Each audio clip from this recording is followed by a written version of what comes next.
그래서 전국 최초로 지금 그 조례 제정을 하신다고 얘기를 좀 들었거든요. 그래서 참 시흥시에 있는 게 참 자랑스럽습니다. 누구나 선생님 그쵸? 이거 하려면 어떻게 해야 돼? 내가 얼굴 나오게 할래. 얼굴 나오게 할래.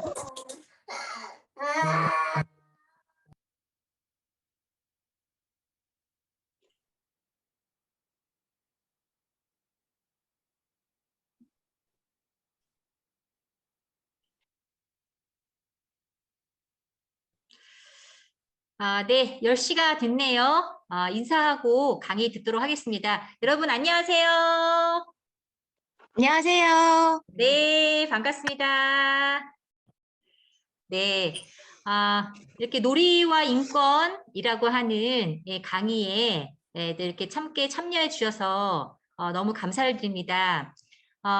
플레이스타트 분들께서 저희 그 놀이활동가, 시흥시의 놀이활동가이신 분들이 이제 초대하고 싶은 강사님들을 추천해 주셔가지고 저희가 이번 특강을 마련하게 됐는데요. 저희 이번에는 놀이와 인권이라고 하는 제목으로 우리 배경래 선생님을 모시고 강의를 드리려고 합니다. 뭐 인터넷을 조금만 쳐보시면 우리 배 선생님이 여러 가지 활동들을 하시는 것들을 좀 보실 수 있으실 텐데요. 자세한 소개는 우리 배 선생님께 부탁을 드리고 우리 배 선생님께서도 지금 왜 시흥시에서는 보건소가 놀이 사업을 하는지 되게 궁금해 하셨다라고 이렇게 말씀을 해주셨는데요. 저희 시흥시 보건소에서는 모든 세대의 분들이 놀이를 통해서 건강한 신체와 또 건강한 마음을 가질 수 있도록 그렇게 이제 놀이 사업을 오랫동안 진행을 하고 있습니다. 이름을 플레이스타트라고 부르는데요. 예, 이 플레이스타트 사업을 통해서 우리 시민들에게 참 놀이의 가치들, 여가에 대한 그런 소중함들, 또 이런 여러 가지 지역 사회에 건강한 놀이 문화가 확산될 수 있도록 다양한 사업들을 저희가 진행을 하고 있습니다. 예, 그런 일환으로 여러분들과 함께 이 놀이와 인권이 얼마나 밀접한 관계가 있는지를 이번 시간을 통해서 함께 들어보려고 하는데요. 우리 배 선생님 통해서 저희가 좋은 그런 시간들이 되었으면 좋겠고요. 조금 후에는 아마 선생님께서 소그룹으로 나누어서 여러분들의 의견들을 좀 적극적으로 듣고자 원하시는 것 같아요. 그래서 화면을 켜셔서 참여하실 수 있는 분들은 함께 또 적극적으로 참여해 주시면 감사하겠습니다. 우리 그 보건소에서 지금 우리 팀장님께서 참여를 해주셨는데 어떻게 한 말씀 하시겠어요, 팀장님? 아니에요? 네. 팀장님께서 우리 김정 팀장님께서는 그냥 화면으로 참여하시는 것으로 예, 그렇게 하도록 하겠습니다. 중간에 또 일정이 있으실 수 있다고 또 사전에 양해를 또 구하셨으니까 우리 강사님께서는 또 양해를 좀 해주시면 감사하겠고요. 여러분들이 또 함께 이렇게 좋은 시간 가질 수 있도록 참여해 주셔서 감사드립니다. 우리 배경래 선생님 모시겠습니다. 선생님 나오세요. 안녕하세요. 네, 반갑습니다. 여기 분위기 너무 좋네요. 네, 저도 덕분에 좀 즐거운 마음으로 오늘 교육을 좀 진행할 수 있을 것 같습니다. 제가 채팅창에도 잠깐만 남겨드렸는데 가능하시면 비디오를 켜주시면 제가 더 신날 것 같아요. 그래서 놀이를 고민하시는 분들이시니까 비디오를 켜주시면 감사하겠고 전체 방에서 좀 부담스러우시더라도 이따가 소위실에 가셨을 때는 또 서로 이야기 나누는 시간이니까 그때는 꼭 좀 부탁드리겠습니다. 화면을 좀 같이 보면서 이야기를 나눠보도록 할게요. 제가 오늘 그 놀이와 인권 이렇게 교육을 이제 요청을 해주셨는데, 이 놀 권리가 인권의 여러 이제 권리 목록들 가운데서 가장 보이지 않는 권리, 알려지지 않은 권리인 것 같아요. 그래서 그 얘기를 아마 이제 놀이에 대해서는 선생님들이 훨씬 더 전문가실 것 같고, 근데 이제 이것을 인권의 관점으로 또 이제 접목해서 볼 때 어떤 쟁점들이 떠오르는지, 어떤 관점이 또 요청되는지 그 부분을 조금 이렇게 제가 도움을 드릴 수 있지 않을까라는 생각을 해봅니다. 저희가 이런 교육 때 놀이를 접목해서 하는 것들이 있잖아요. 처음에 이제 뭐 공동체 놀이로 교육을 시작하기도 하고, 내용이 온라인이다 보니까 제가 퀴즈를 준비해 왔거든요. 퀴즈도 보상과 경쟁이 치열하지 않는다면 놀이 하나가 될 수 있지 않을까라는 생각이 들면서 퀴즈를 하나 풀고 이렇게 해보도록 하겠습니다. 제가 제 마음대로 뽑아본 올해의 네, 단어를 초성 퀴즈로 준비를 해왔거든요. 음소거 해제하셔서 말씀을 해주셔도 되고 채팅창으로 남겨주셔도 됩니다. 네, 초성을 보시고 이게 무엇을 뜻하는 단어인지 네, 올해 하면 떠오르는 단어 한번 같이 맞춰보도록 할게요. 첫 번째 단어입니다. 코로나. 코로나. 네네네. 바로 맞으시네요. 코로나. 네. 올해도 코로나의 여파가 계속 있습니다. 네. 다음 단어 한번 만나보겠습니다. 코로나 관련 단어입니다. 백신. 네, 네. 백신, 홍기님도 백신이라고 적어주셨네요. 네, 백신. 네. 백신 접종과 관련해서도 여러 가지 이야기가 있었던 것 같아요. 다음 단어 한번 가볼게요. 네, 올 여름을 강타했던 단어입니다.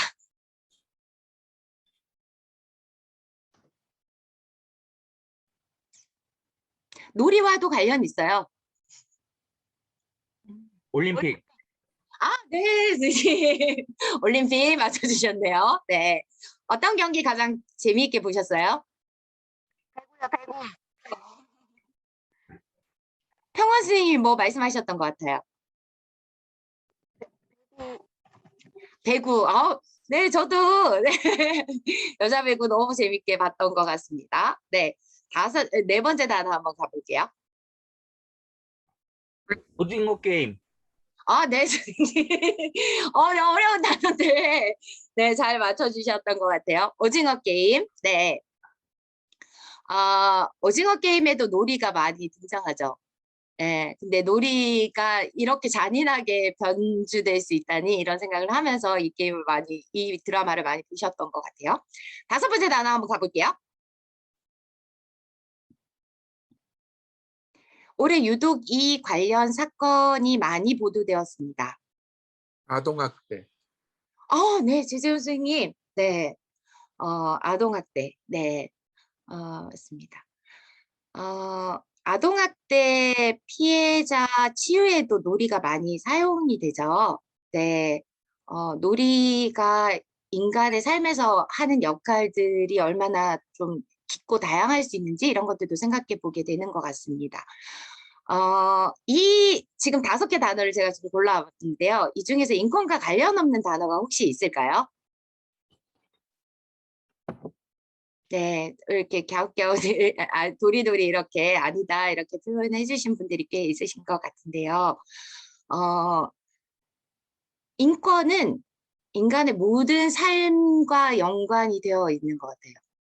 그래서 인권을 안다는 것은 우리가 살아가는 세상의 토대를 바꾸고 또 우리가 숨쉬는 공기를 바꾸고 또 우리가 무엇을 또 즐거워하고 무엇에 아파할 수 있는지를 결정하는 굉장히 핵심적인 단어라는 생각이 들어요. 그래서 인권을 안다는 것은 우리의 삶을 이해하는 데 가장 필수적인 것 가운데 하나다라는 말씀을 좀 드려보고 싶었어요. 네. 그러면 지금 이제 좀 보실 것은 어떤 한 유치원의 아침 인사에 관한 영상인데요. 이 어린이집 유치원에서는 왜 이런 아침 인사법을 선택했을지 잠깐 보시고 네, 이야기를 좀 이어가 보도록 하겠습니다. 인권의 관점에서 한번 이 영상을 같이 한번 봐주세요. 같이 보시고 이야기 나눠보도록 하겠습니다.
네, 무얼 발견하셨나요?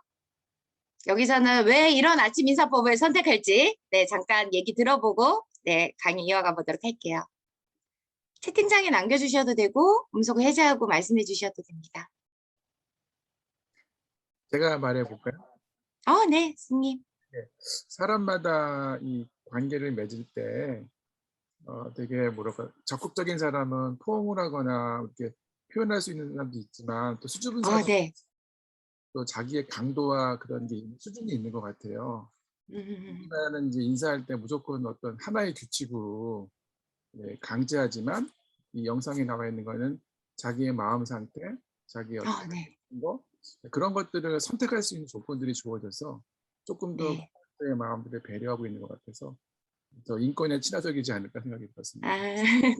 네, 말씀해 주신 대로 이게 우리가 어떤 감정에 따라서 나의 몸의 쓰임이 달라지잖아요. 네, 그래서 우리가 좀 우울하다, 그리고 마음이 좀 이렇게 접혀져 있다, 위축되어 있다 이렇게 할 때는 어깨부터 떨어뜨리잖아요. 네, 그럴 때 과격한 놀이를 한다는 것이 굉장히 어색하게 되기도 하고 그래서 이게 마음의 상태, 감정의 상태이기도 하고 혹은 기질의 영향을 받기도 하고 혹은 사회화된 어떤 신호들의 결과이기도 한 것 같아요. 예를 들면 보시면 남자 어린이들이 선택하는 것과 여자 어린이들이 선택하는 게 좀 다르다는 것도 보신 분들 있으실 것 같아요. 그러니까 남자 어린이들 중에 포옹을 선택하는 이들이 별로 없잖아요. 그러니까 이런 것들처럼 여러 사회적 신호의 결과 그리고 마음의 상태에 따라서 내가 지금 선택할 수 있는 인사법이 다른데 그것을 잘 헤아리면서 배려하면서 아침 인사가 시작되는 것 같다라는 말씀을 최진 선생님께서 말씀해 주신 것 같고 홍키님도 표현의 자유를 보장하는 아침 인사법인 것 같다 이런 말씀도 이렇게 해주신 것 같아요. 한 분 정도만 더 들어볼까요? 혹시 다른 걸 발견하신 분 있으시면 네. 보통 인사를 할 때 네. 우리나라에서는 어른들이 앞에 서 있고 아이들이 인사하잖아요. 근데 네, 선생님. 여기서는 친구가 친구를 맞이하는 걸 봤어요. 그래서 여기에는 돌아가면서 이렇게 날짜별로 아이들이 서로서로 이렇게 인사를 하고 그 아이와 다른 친구들이 이렇게 또 이렇게 밀접하게 관계도 가지고 이런 시간들이 있는가? 와, 대단한데 신기한데 뭐 이런 생각이 들었습니다.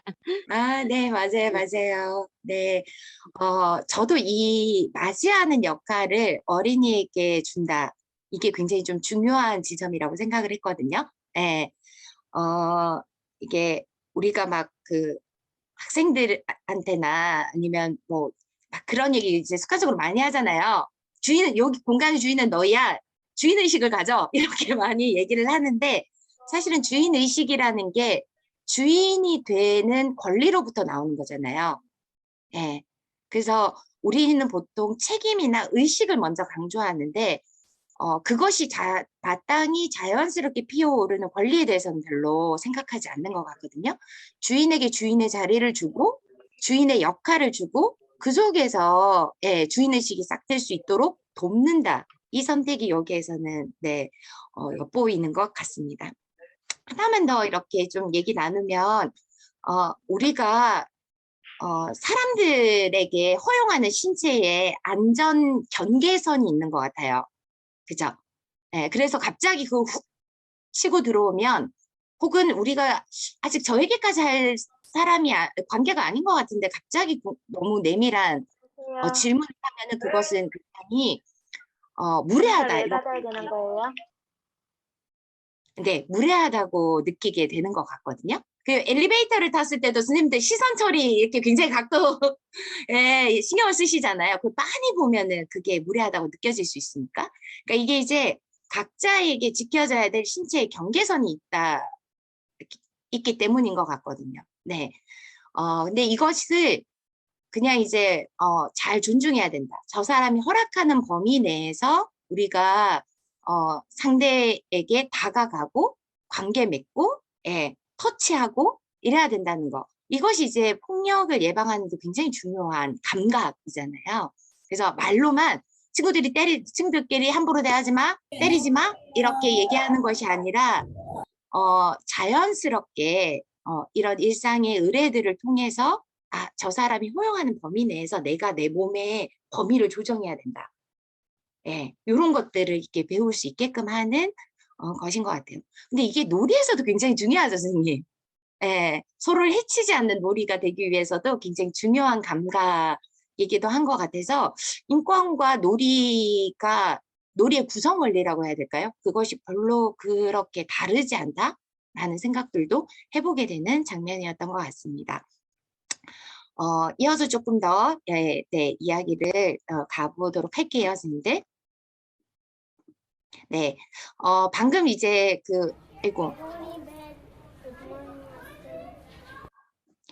방금 살펴보셨던 것처럼,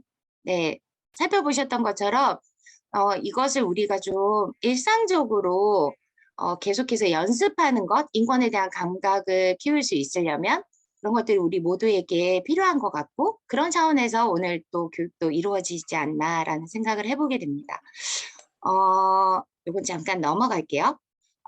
인권 감수성이라는 말을 많이 들어보셨을 것 같아요. 그러니까 이 인권 감수성이 뭔지를 알면은 우리가 좀 서로 관계를 맺고 그리고 또 사회에서 어떤 부분들이 좀 변화돼야 되는지 이것에 대한 나침반 역할을 하게 되는 것 같아서 인권 감수성에 대한 정리를 좀 하고 시작을 해보도록 하겠습니다.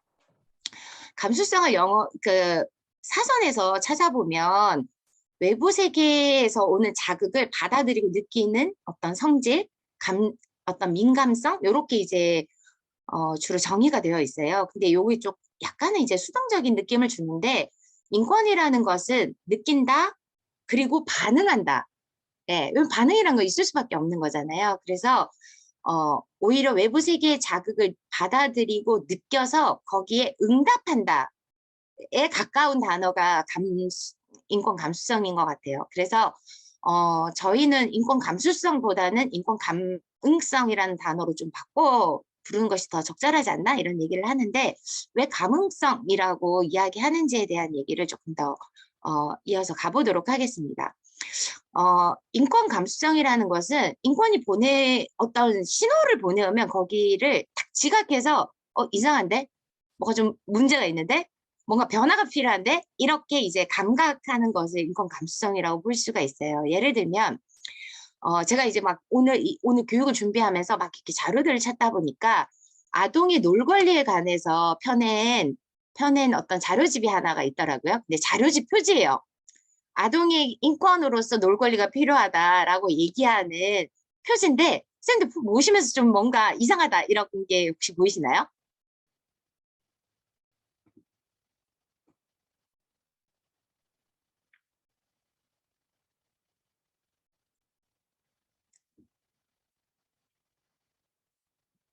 잘 모르겠어요. 네.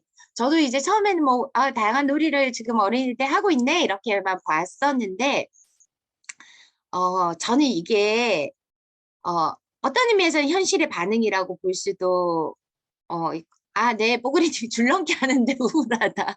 왜 우울할까요? 저 나풀거리는 치마가 불편할 것 같아요. 제가 보기에는.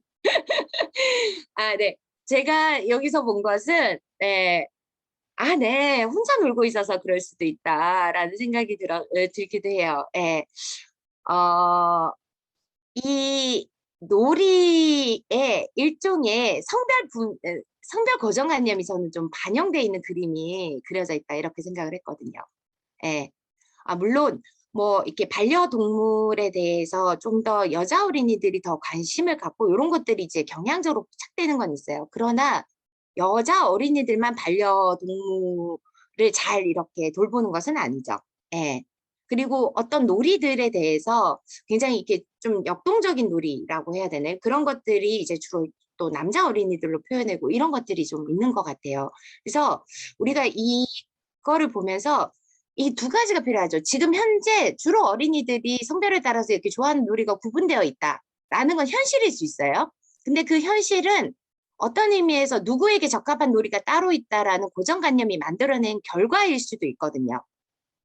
그렇죠? 그래서 어떤 것을 재현하고자 할 때 이것을 좀 더 적극적으로 어떤 고정관념들을 바꾸기 위해서 노력해야 될 필요가 있는 거죠.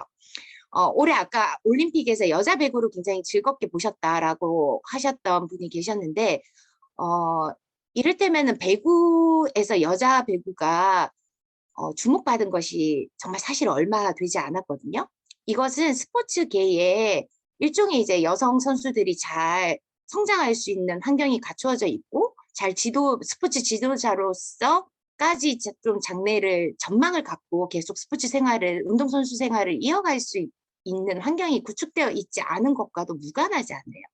그러니까 그렇기 때문에 우리가 어떤 놀이들을 하는 것을 재현을 할 때 혹시 성별에 따라서 다른 놀이를 배분하고 있지는 않은지, 그리고 여자 어린이들도 남자 어린이들도 이런 놀이를 할 수 있다라는 것을 우리가 또한 사회적 메시지로서 새롭게 좀 구축하는 역할, 이런 것들도 좀 필요하잖아요. 그래서 이런 것들을 딱 볼 때 좀 우리가 기존의 고정관념에 따라서 그림을 그리고 있지는 않나? 이런 것들을 좀 우리가 보고 요거 좀 변화가 필요하다, 이렇게 좀 알아차리는 거 있잖아요. 만들어져온 차이에 민감하게 반응하면서 이런 것들이 이제 인권 감수성의 결과 가운데 하나라는 생각이 들었어요. 마찬가지로 이런 것들을 볼 때도, 또 웹 홍보물 이런 것들을 만들 때도 우리가 좀 새롭게 좀 생각해 볼 필요 있죠. 요즘 기후위기 문제가 너무 심각하다. 그래서 사실은 최근에 뭐 코로나 때문이기도 하지만 기후위기 때문에라도 바깥에서 논다라는 것 자체가 굉장히 이제 많이 실종이 되어 버린 사회에 우리가 살고 있잖아요. 근데 이제 청소년 이 목소리 포럼이라는 것을 한 연구원에서 개최를 하면서 이 주제는 기후위기 문제를 다루기 위한 것이었어요. 그래서 기후위기에 대해서 청소년들이 이야기하는 자리를 만들겠다 해서 이제 웹 홍보물을 만들었습니다. 선생님들, 이 홍보물에 있는 청소년들 있잖아요. 요걸 보면서 좀 이상하다? 혹은 왜 그렇게 그렸지? 변화가 필요하다? 이렇게 생각하시는 거 혹시 있으세요?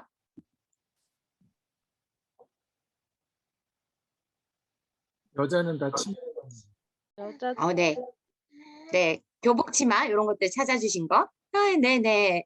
치마 입은 거. 네. 학생이라고 다 교복을 입는 건 아닌데 교복을 다 입는. 네네네. 학생이라고 다 교복을 입고 있지 않다? 그리고 청소년이라고 해서 다 학생은 아니다. 네, 이런 것들을 우리가 또 생각을 해보게 되죠. 저는 이 그림에서 가장 문제적이라고 생각했던 것 중에 하나는 이들의 몸짓이었어요. 굉장히 앙증맞게 그려져 있죠. 특히 여자 청소년의 경우에는. 네. 근데 청소년들 이 기후 위기 하면은 떠오르는 대표적인 청소년이 있거든요. 네, 스님, 화난 아이도 있다, 이렇게 말씀을 해주셨어요. 누군가요? 기후 위기 하면은 대표적으로 떠오르는 청소년. 네, 그레타 툰베리입니다. 툰베리는 세계 정상들을 향해서 기후 위기의 심각성에 대해서 전혀 감응하지 못하고, 계속해서 미루고 있는 정상들에 대해서 호통을 치고 호령하면서 이 문제의 절박성을 이야기하는 사람입니다. 네. 청소년들한테 그만큼 이게 이제 굉장히 좀 절박한 문제 가운데 하나이기도 한 거죠. 그리고 청소년들 가운데 웃는 얼굴, 귀여운 얼굴, 화난 얼굴, 무심한 얼굴, 분노한 얼굴, 이런 것들이 다양한 표정들이 있다. 그런데 우리가 청소년들을 어떤 의미에서 제외할 때는 재기발랄한, 귀여운, 아양을 떠는 어떤 특정한 이미지를 요구하는 경우들이 많이 있는 것 같아요. 네. 그래서 요것들을 보면서 사람을 재현하는 방식들에 대해서 저거 이상해 라고 이제 얘기를 우리가 알아차릴 수 있다면 이것은 뭐 현실에서 놀이를 같이 할 때도 마찬가지로 되지 않을까 싶거든요. 여자아이가 왜 그렇게 하고 놀아? 이런 얘기들 하기도 하고 어떤 방식에서 난 놀 마음이 지금 없는데 놀아야 한다라고 또 강요를 받기도 하고 어떤 의미에서 이런 이제 다양한 인간의 마음들에 대해서 우리가 좀 더 생각해 볼 수 있을 것 같아요. 두 번째로는 인권이라는 것은 내가 어떤 권리를 갖는다. 예를 들면 이제 우리는 뭐 나에게는 어떤 권리가 있어요. 이런 이제 문법들을 관용적으로 많이 사용하죠. 그런데 사실은 권리라는 것이 선언한다고 곧장 그것이 권리가 되는 것이 아니라 상대의 인정이 필요하고 사회와 국가가 책임지는 것이 필요하잖아요. 그래서 인권은 언제나 관계적인 것 같아요. 예. 당신이 내게 그런 권리가 있으니 마땅하다고 인정하는 사람, 사회가 필요한 것이 인권인 거죠. 그리고 그 관계 속에서 우리는 우리의 존엄함을 인식할 수 있게 되는 것 같아요. 예를 들어서 조민정 어린이에게 인권이란 무엇인지 이거 한번 볼게요. 그 백창호님 노래 아마 스님들 많이 알고 계실 것 같아요. 7살 조민정 어린이의 말을 따서 백창호 씨가 이 노래를 만들었는데 싫단 말이야, 싫단 말이야 이렇게 하는 노래예요. 선생님들 알고 계신 분들 꽤 많이 있을 거예요. 조민정 어린이 지금 뭐가 싫다는 거죠?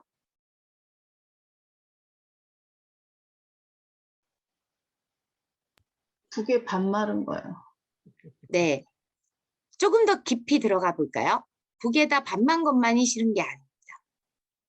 물어보고 말하자. 가게 네, 물어보지 않고 네. 네, 그게 이제 핵심이잖아요.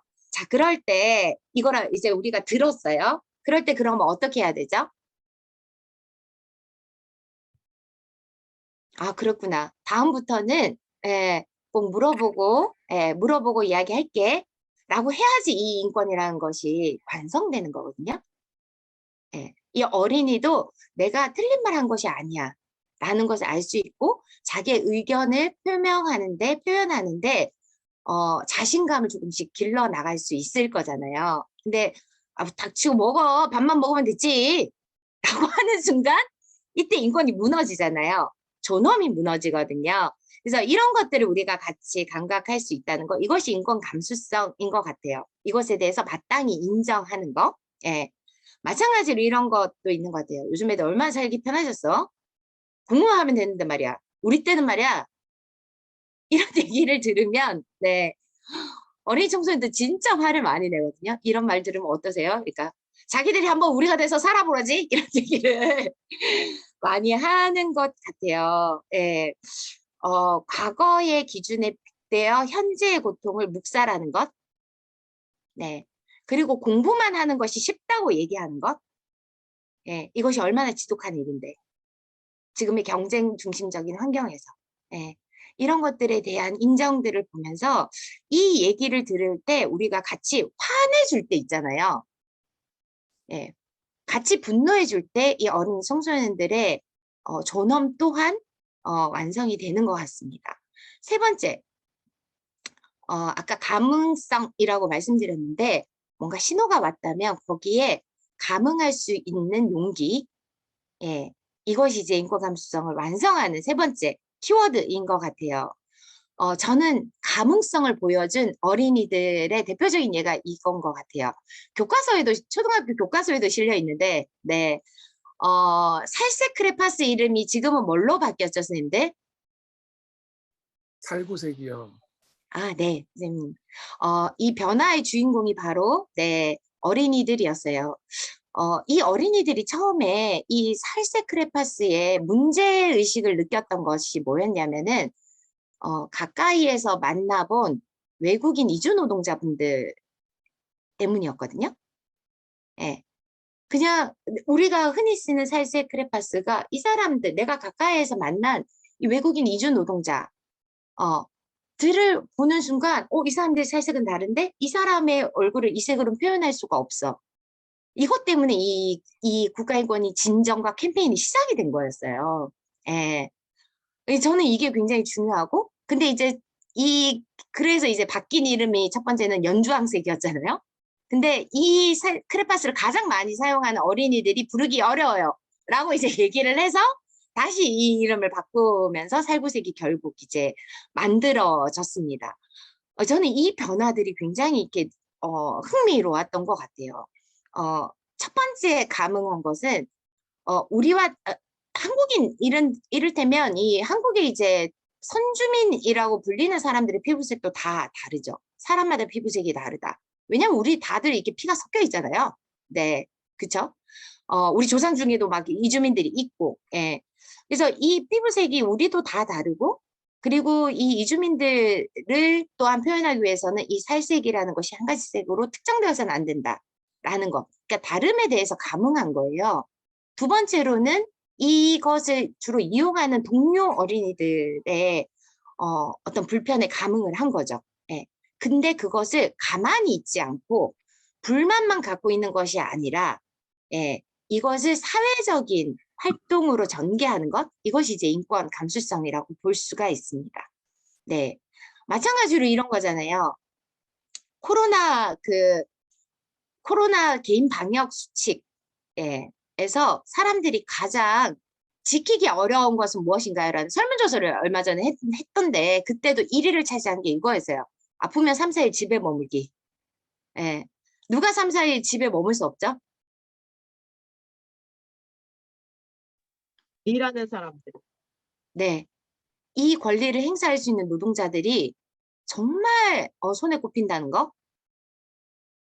그리고 집이 없는 사람들 어디 가요? 혹은 집이 오히려 더 방역에 취약한 사람들.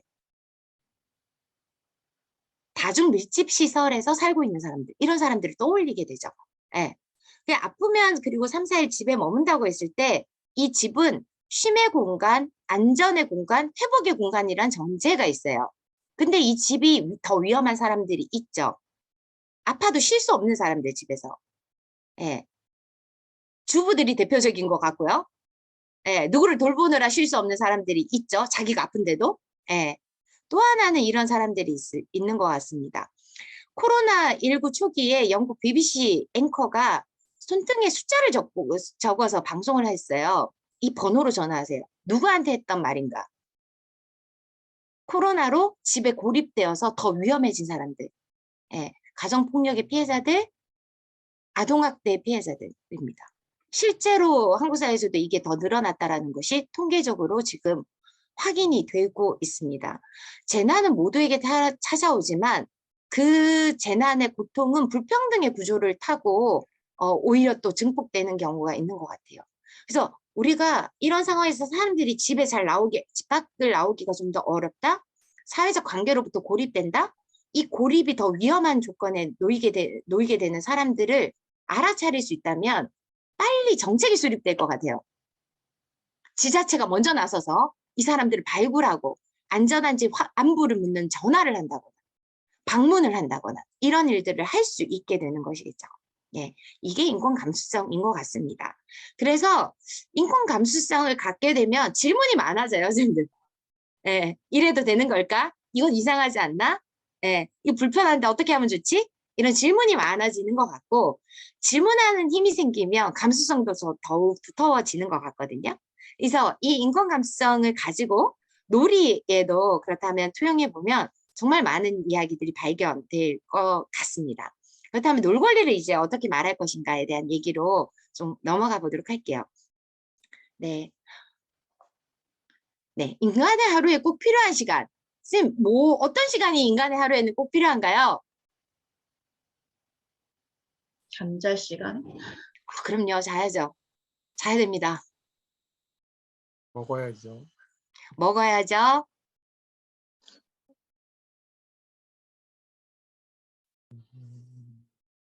혼자만의 시간? 그럼요, 선생님. 4시간. 네, 박수미 쌤도 4시간 이렇게 얘기해 주셨어요.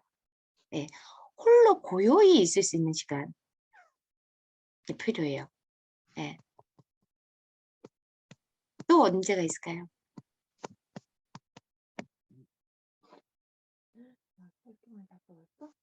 쌤들 지금 쉬는 시간. 네, 쉬는 시간, 노는 시간, 인간의 하루에 노는 시간도 필요해요. 일주일에 1시간 잡고 노는 게 아니라, 네, 우린 매일매일 놀아야 돼요. 그쵸? 네.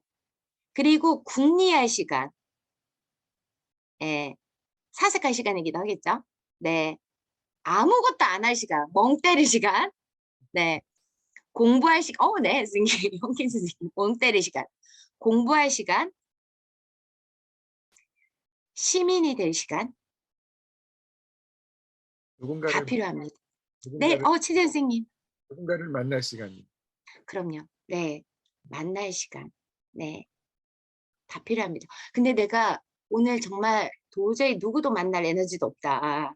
네, 그럴 때가 있죠. 네. 침대에만 24시간 있고 싶다. 이런 시간들도 당연히 있을 거예요. 근데 그 경우는 이 사람이 지금 다른 시간들의 어떤 위험들 속에서 자기를 보호하는 것이 최우선이 되기 때문에 그런 상황일 것 같고, 일반적으로는 사람들이 이런 모든 시간들이 채워져야 마음이 안녕하다, 건강하다, 네, 이렇게 될 수 있는 것 같거든요. 네. 근데 이것을 빼앗긴 것이 대부분 어린이 청소년들인 것 같아요. 네. 어린이 청소년 행복지수, 주관적 행복지수가 OECD 국가 중에 대한민국이 언제나 꼴찌를 한다. 이 얘기는 너무너무 반복적으로 이제 확인되고 있는 고통 가운데 하나인 것 같습니다. 2019년에 유엔 아동권리위원회에서 유엔에 있는 기구예요. 유엔 아동권리 협약이라는 국제 기준을 각 가입한 국가들이 얼마나 잘 지키고 있는지를 검토하는 기구예요. 근데 2019년에 유엔 아동권리 협약에 따라서 대한민국이 이제 5번째, 6번째 통합 심사를 받는 해였어요. 근데 유엔 아동권리위원회에 대한민국의 어린이들이 방문했거든요. 이 어린이들이 자신들이 얼마나 학습 시간 때문에 고생하는지에 대해서 이 아동권리위원들 앞에서 증언을 했어요. 그리고 청소년들이 방문을 했어요. 이들은 스쿨미투, 학교 내 교내 교사 학생 간 위력에 의한 교내 성폭력의 심각성을 증언하러 가셨어요. 그 얘기를 다 듣고 유엔 아동권리위원들이 이렇게 얘기했잖아요. 대한민국은 아동을 혐오하는 나라 같다. 굉장히 뼈아픈 이야기죠. 예. 근데 이것이 인간의 하루에 꼭 필요한 시간, 아동의 하루에도 꼭 필요한 시간에 대해서 한국 사회가 제대로 보장하지 않고 있기 때문인 것 같아요. 제가 들었던 가장 가슴 아픈 이야기 중에 하나가 이거였는데, 어린이 청소년 행복지수에 관련한 토론회에서 중학교 2학년 학생이 이런 얘기를 하는 거예요. 성적을 높이기 위해서는 성적과 가장 거리가 멀다고 생각하는 것을 지워야 한다, 하루에서. 그 선생님들이 지금 꼭 필요하다고 생각하는 것들을 지워나가는 거예요. 예. 근데 거기에 인생의 행복이 있잖아요. 이거를 지우게 된다, 이런 얘기를 하는 거예요. 그래서 이것을 심각성을 우리가 좀 생각을 하면서 이걸 바꾸기 위해서 어쨌든 기준이 필요하잖아요. 그것 가운데 하나가, 국제적 규범 가운데 하나가 유엔 아동권리 협약인 것 같습니다. 유엔 아동권리 협약은 18세 미만 어린이 청소년에 관한 가장 포괄적인 국제 인권 기준을 제시하고 있는 문서예요. 그리고 돌봄과 참여, 어린이들 어떻게 우리가 돌보고 지원하고 보호할 것인가에 대한 내용뿐만 아니라 어린이 청소년들의 목소리를 어떻게 듣고 거기에 비중을 부여할 것인가에 관한 권리들이 통합적으로 이 권리 안에, 협약 안에 보장이 되어 있습니다. 그래서 인간답게 생존할 권리, 생활할 권리, 사회권과 자신의 이야기를 자유롭게 말하고 자신의 몸을 자유롭게 쓸 수 있는 자유권, 이것을 함께 보장을 하고 있어요. 그런데 이게 만들어진 해가 1989년이거든요. 그래서 이게 30년 넘게 세월이 흘렀잖아요. 그래서 이 30여 년의 역사가 만들어낸 빈틈들이 존재해요. 그리고 이 권리들의 조항들이 짧기도 하고, 그래서 이것을 보완하기 위해서 유엔 아동권리위원회, 앞서 말씀드렸던 이 위원회가 이 권리 조항은 변화하는 시대에 따라서 이렇게 새롭게 해석돼야 된다라는 논평들을 이제 일종의 주석을 계속해서 이제 발표를 하는 거거든요. 놀 권리에 관한 논평도 있어요. 네, 그 얘기를 뒤에서 조금 더 소개해 드리려고 합니다. 그래서 이 어린이 청소년에게 보장돼야 될 핵심적인 권리 내용, 그리고 국가가 뭘 해야 되는지, 이 권리를 보장하기 위해서 이런 것들에 대해서 이 협약이 구성이 되어 있는데, 이 협약을 정말 저는 잘 아는 것은 전혀 중요하지 않다. 우리가 유엔 아동권리협약을 만드는 사람의 입장에서 한국 사회에서 우리가 어린이 청소년의 권리 규범을 쓴다면 우리는 뭘 채워넣을 거냐. 이게 진짜 중요한 거 같은 거예요. 예, 이게 훨씬 더 중요하다. 그래서 놀 권리를 정의하는 사람들도 유엔이나 이런 데가 아니다. 바로 우리들이다. 이 감각으로 지금 오늘 시간을 좀 보내봤으면 좋겠어요. 예를 들면 저희도 이제 어린 청소년 인권에 관한 교육을 하면 쌤들한테 인권 밥상을 직접 한번 꾸려보세요. 어린 청소년들에게 반드시 먹어야 될 기본식과 그리고 정말 중요하다. 사람들이 잘 생각하지 못한다. 특별식 포함해서 같이 한번 만들어 봅시다. 이런 얘기를 이제 좀 많이 하는데 이런 권리들이 나와요. 말대꾸할 권리. 저는 이게 표현의 자유보다 훨씬 더 중요하고 생동감 있는 권리 이름이라고 생각해요. 네. 어디서 말대꾸야? 말하면. 네.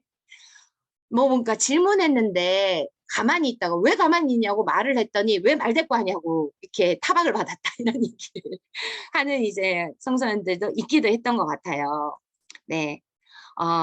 그래서 우리가 스스로 정의하는 권리들이 굉장히 중요하다. 어떨 때 갔더니 어떤 선생님들이 이렇게 얘기해 주셨어요. 일주일에 하루는 학원을 가지 않은 권리. 선생님 이거 어떠세요? 하루라니 저는 이런 생각을 하면서 네 듣기도 했던 것 같고 뭐뭐답게가 요구하는 의무에서 좀 자유로울 수 있는 권리 이런 것들도 얘기를 해줬던 것 같고 이거는 화해하지 않을 권리였어요. 화해하지 않을 권리. 아직은 내가 저 친구를 용서하고 싶지 않아. 이런 경우 있잖아요. 예, 그 감정의 시간을 존중하는 거 이런 것들이 있었고요. 네, 대표적인 몇 가지만 있습니다. 그리고 여가 활동의 권리 이런 것들도 빠지지 않고 나오는 것 같아요. 근데 놀랍게도 저는 이게 정말 인권을 고민하는 사람들만 놀 권리를 주로 얘기한다라는 것이 네, 지금의 이제 좀 안타까운 풍경 가운데 하나인 것 같습니다. 이 모든 것들을 아우르는 것 가운데 하나가 내 시간을 가질 권리였던 것 같아요. 그러니까 내 삶을 어떤 것으로 채울 수 있을지 스스로가 정리할 수 있는 권리, 삶의 주권자가 되는, 시간의 주권자가 되는 것 이런 것들이 아닐까라는 생각을 해보게 되는 것 같아요. 이 중에서 이 가장 이제 많은 사람들이 놀라워하고 사랑하는 권리, 특히 어린이 청소년들이 가장 사랑하는 권리, 다른 국제인권 문서에서는 없는 권리가 바로 오늘의 주제인 놀 권리입니다. 놀 권리. 그래서 유엔 아동권리협약 31조에 이렇게 되어 있어요. 휴식과 여가를 즐기고 나이에 맞는 놀이와 오락, 문화예술활동에 자유롭게 참여할 수 있는 권리를 갖는다. 라고 되어 있어요. 그러니까 휴식, 여가, 놀이, 문화예술은 다르다는 거죠. 이게 다르다는 얘기예요. 그래서 이 놀 권리에 관한 이 세부 논평들을 가지고 이후에 좀 더 얘기를 해볼 텐데요. 선생님들 그러면 유엔 아동권리협약에 여러 이제 권리 조항들이 있는데 대표적으로 이제 이 여러 권리들 중에서 권리들을 이 4개의 범주로 흔히 묶어서 소개하는 곳들이 많이 있어요. 특히 이제 유니세프 같은 곳들이 유엔 아동권리협약에는 4개의 권리 보따리가 있다. 생존권, 보호권, 발달권, 참여권 이렇게 이제 분류를 흔히 하거든요.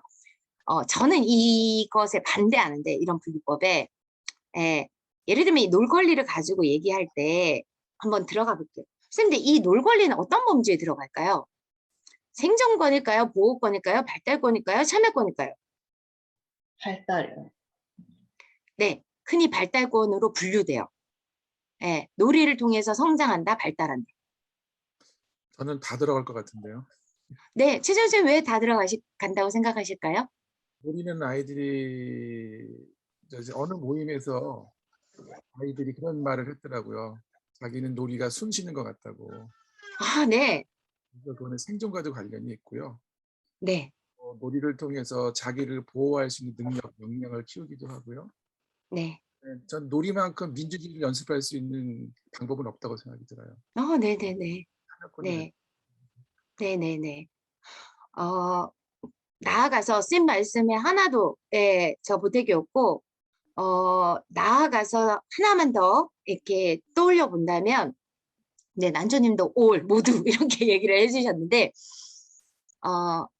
이토록 놀 권리가 어린이 청소년들이 놀 권리를 이토록 사랑하는데 이 놀 권리가 권리로서 제대로 인정되지 못하는 까닭은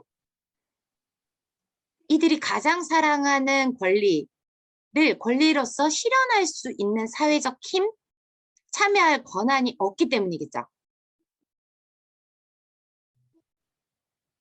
그래서 놀 권리를 발달권에만 종속시키는 거, 어떤 성장을 위한 도구로만 놀이를 이야기하는 것, 이것을 우리가 경계할 필요가 있다라는 생각이 든 거예요. 그래서 우리가 이런 것들은 기억을 돕는 도구일 수는 있는 것 같아요. 다 이게 막 54개 조항 중에 구체적 권리 조항이 40개인데 이걸 다 이제 외우기는 쉽지 않으니까 이거를 이제 좀 기억을 돕기 위해서 딱 4개로 분류하는 그것은 도움이 되는 것 같지만 그렇다고 해서 이것에 포함시켜가지고 그 권리만으로 이해하는 것 그것은 권리들의 의미를 굉장히 축소시킬 가능성이 있다라는 것을 우리가 함께 좀 기억할 필요가 있는 것 같습니다. 그래서 이 지금 놀 권리를 좀 같이 정의를 다시 해보려고 해요. 이 좀 통합적 관점에서. 그래서 쌤들한테 지금 소외실 활동을 좀 제안을 드릴 건데요. 소외실로 이제 자동 배정이 되실 거예요. 그래서 회의실마다 주제가 좀 배정이 되어 있거든요. 그래서 주제에 따라서 논의를 하시면 되는데 소외실로 가시면 인사 간단히 나누시고 사회자, 기록자, 발표자를 정해주세요. 네. 사회자를 정하는데 굉장히 오래 걸리실 수도 있을 것 같아서 오늘가 가장 그 생일이 가까우신 분이 해주셔도 좋을 것 같고 아니면 자천하셔도 좋을 것 같습니다. 그래서 노트북이나 데스크탑으로 접속하신 분이 좀 기록을 좀 도와주시면 이야기를 주시면 좋을 것 같고요. 제가 그 패들렛이라는 프로그램을 링크를 전달해 드릴 텐데 그 전체 링크를 좀 보면서 활동을 좀 더 활동 결과를 이어가 보려고 해요. 제가 지금 쌤들한테 채팅창으로 링크를 하나 보내드렸어요. 클릭 한번 해보시겠어요? 님, 저희 이거 써본 사람 여기 많이 계신 것 같아요. 아, 그래요? 네, 다행입니다. 그러면 채팅창 들어가시면 네, 너무 다행이네요. 이렇게 주제가 분류가 되어 있거든요. 그래서 1회의실 가신 선생님들은 인생에서 놀이가 갖는 의미 요거를 좀 정리해 주시고 소외실 2에서는 놀이가 재미있으려면 필요한 것들 목록을 찾아보시고 3에서는 놀 권리를 방해하는 것들의 목록을 찾아보시고 소외실 4에서는 놀 권리가 보장되기 위해서는 이러이런 권리도 필요하다. 아까 좀 통합적으로 좀 돼야 된다. 이해돼야 된다. 이렇게 말씀드렸던 것처럼 요것을 이제 어디다 쓰시냐면 요 댓글창 있잖아요. 따로 말고 여기 댓글에 요 아래에 가지런히 기록을 해주시면 될 것 같습니다. 안내가 충분했을까요? 네, 그러면 소외실로 이동을 해보도록 하겠습니다. 일단 15분 정도 시간 드릴게요.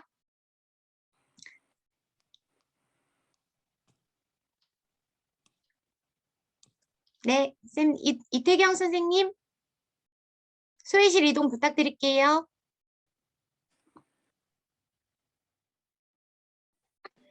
어서 오세요. 네, 안녕하세요. 안녕하세요. 어서 오세요. 이야기가 끝났네. 그죠? 시간을 더 충분히 드렸어야 되는데,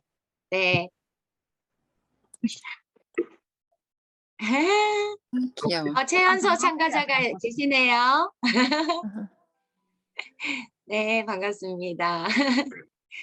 네, 소외실마다 이렇게 참여가 좀 어려우신 분들이 이렇게 조금 더 또 막 이렇게 숫자가 좀 달라가지고 어려운 조건에서도 이렇게 또 플레이 스타트 분들이 굉장히 또 열심히 활약해 주신 것 같아요. 네, 감사드리고요. 어떤 이야기가 나왔는지 화면 보시면서 한번 얘기를 들어보도록 하겠습니다.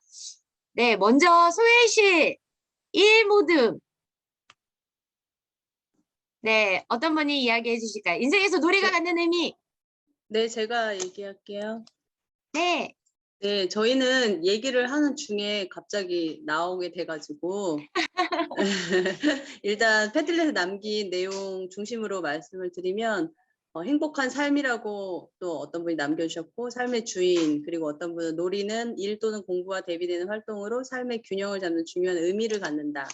그리고 인생에서 놀이가 갖는 의미는 삶의 여유이지 않을까 합니다. 생애 주기 전반에 걸쳐 놀이를 할 수 있다는 것, 놀거리를 온전히 즐길 수 있다는 것은 삶의 여유가 있을 때 다양한 형태의 놀이가 나오는 것 같아요. 그리고 그런 즐거운 기억이 삶을 풍요롭게 하고 또 다른 놀이의 확장으로 끌어가지 않나 합니다. 그리고 놀이는 인생의 중반, 어쨌든 엄마, 누군가의 자녀, 그리고 사회활동, 성인 여러 역할 중 나 스스로의 감정을 제일 직관적으로 만날 수 있는 고리인 듯합니다. 놀이를 만나서 어릴 적 저를 만나고 그 만남이 있어 지금의 저를 좀 더 잘 알고 주변 관계 속 나를 그냥 끌려다니는 게 아닌 나를 데리고 함께하고 있음을 체감합니다. 아이들도 놀이를 통해 자신의 그런 감정을 느끼고 정리하고 또한 단단하게 훈련시킬 능력을 성장시키기 바라네요. 네, 마지막으로 놀이는 밥이다. 그중에 저희 박칠성님하고 조금 이야기를 나눴었는데요. 네. 네, 삶의 주인이라는 표현을 써주셨어요. 박칠성님은 어렸을 때 시골에서 자라셔서 여러 놀이의 추억을 갖고 계시고 그게 성인이 되면서 큰 삶의 밑거름이 되셨다고 말씀해 주셨어요. 근데 지금의 아이들은 부모들이 짜놓은 스케줄에 따라 움직이는 경우가 많고 막상 아이들이 컸을 때 나처럼 어떤 삶의 밑거름이 없을 것 같은 그런 생각이 든다 하는 말씀으로 이 이야기를 주제로 나눴습니다. 아, 네, 선생님. 네, 너무 감사합니다. 이 놀이를 어린이 청소년들 내 삶에만 대입시키지 않고 또 특히 이제 자신의 삶에서 놀이가 갖는 의미에 대해서 고백해 주신 것들도 굉장히 네, 주목할 만한 부분이었던 것 같아요. 어린이 청소년들이 그거 아는 것 같거든요. 저 사람이 지금 나랑 놀아주는지 같이 노는지. 예, 누구를 더 좋아할까요? 같이 노는 사람. 예, 그게 정말 민감하게 딱 이렇게 알아차리는 것 같아요. 그래서 우리가 놀 줄 알아야, 네, 놀 줄 알아야 어린이 청소년들과 더 잘 놀 수 있다. 이런 생각들을 또 해보게 되는 것 같습니다. 두 번째 모듬 이야기 좀 들어볼까요? 놀이가 재밌으려면 이런 게 필요하지. 어느 선생님께서, 네. 저희는 이 질문에 대해서 필요한 것들이 일단 시간이 있어야 되고 예. 놀거리, 놀 사람,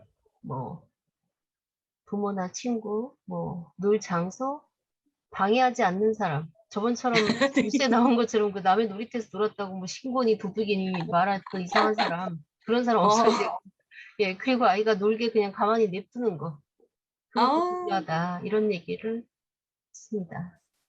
네, 선생님. 너무 중요한 이야기들. 이따가 저도 어떤 것들이 필요한지에 대해서 조금 말씀드려보도록 할게요. 네. 함께 즐기는 관계 맺음. 요 얘기도, 네, 같이. 놀 친구가, 놀고 싶지 않으면 같이 놀아야겠다. 이러면 너무 힘들 것 같다는 생각을, 네, 해보게 되는 것 같습니다. 네. 세 번째 한번 가볼까요? 네. 놀 권리를 방해하는 게 뭔지. 필요한 것과 방해는 굉장히 연결되어 있을 것 같아요. 네. 학교에서 선생님 앞에서 그렇게 앉아서 수업하냐? 똑바로 앉아서 해. 네, 세 번째 모듬 어느 선생님께서 발표해 주실까요? 네, 저희는 그 네. 놀거리를 방해하는 것들에 대해서 이야기를 좀 나눠봤는데요.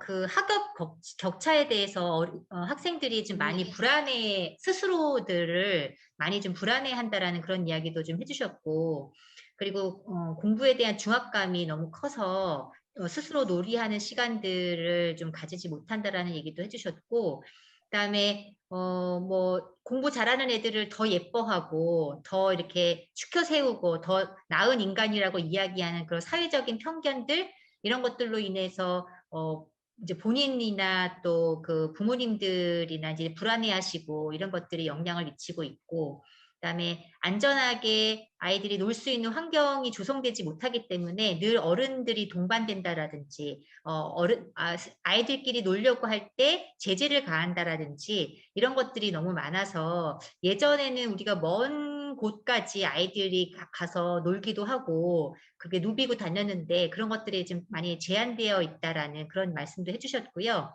그리고 놀이마저도 어떤 학습을 위한 도구로 생각을 하셔서 그렇게 이제 부모님들이 이야기하시는 그런 경우도 있는 것 같습니다. 네. 그 친구들을 만나야지 되는데 친구들을 만날 수 있는 것들이 너무 제한적이어가지고 꼭 학원을 가야지만 친구를 만나는 그런 사회적인 그런 분위기도 있다는 그런 말씀도 해주셨습니다. 네. 어른들이 아이들의 놀 권리에 대한 인식이 부족하고 불안감이 아이들의 놀 권리를 누리지 못하게 하는 그런 반복되는 현실이 있다고 말씀해 주셨습니다. 네, 선생님 감사합니다. 네. 놀이마저도 학습 효과를 얻기 위한 도구로 쓰이는 현실. 네.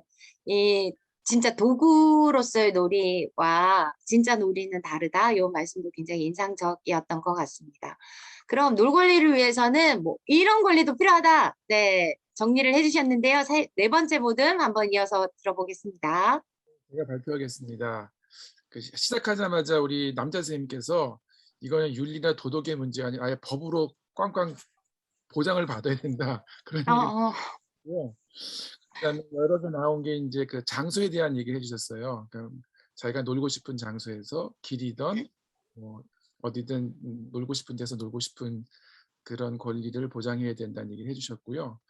그다음에 아까 이제 그 박경래 선생님께서 학원을 일주일에 하루라도 안 갔으면 좋겠다고 했는데, 저희 모두에서 아니 아이들이 가고 싶을 때 가고 가고 싶지 안 갈 때 안 가는 그 선택권이 그 권리로 보장이 되어야 된다라고 하는 것 얘기해 주셨고, 그다음에 같이 놀고 싶은 상대를 선택할 권리. 이제 이건 왜 얘기가 나왔냐면, 초등학교나 이렇게 보면은 부모님들이 학원에 같이 보내고 이렇게 아이를 같이 키운다고 딱 그룹핑을 해서 못 들어오게 막는 그런 부모님이 요즘 많으세요.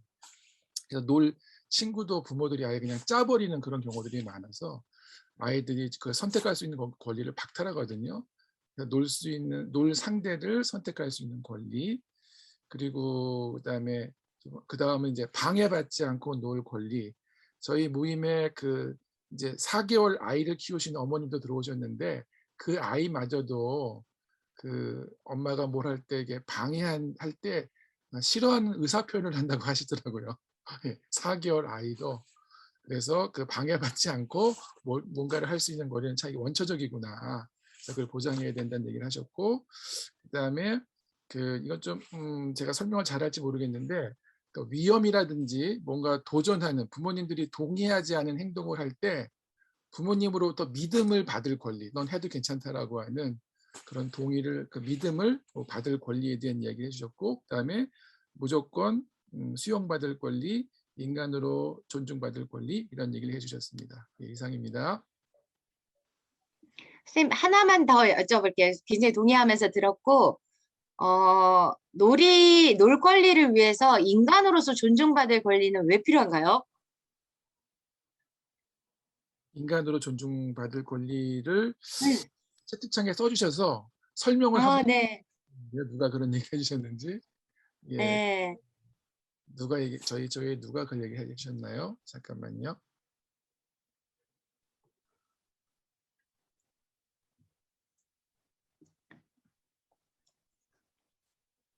설명 없이 그냥 채팅창에 적어주셔서. 네네네. 잠깐만요.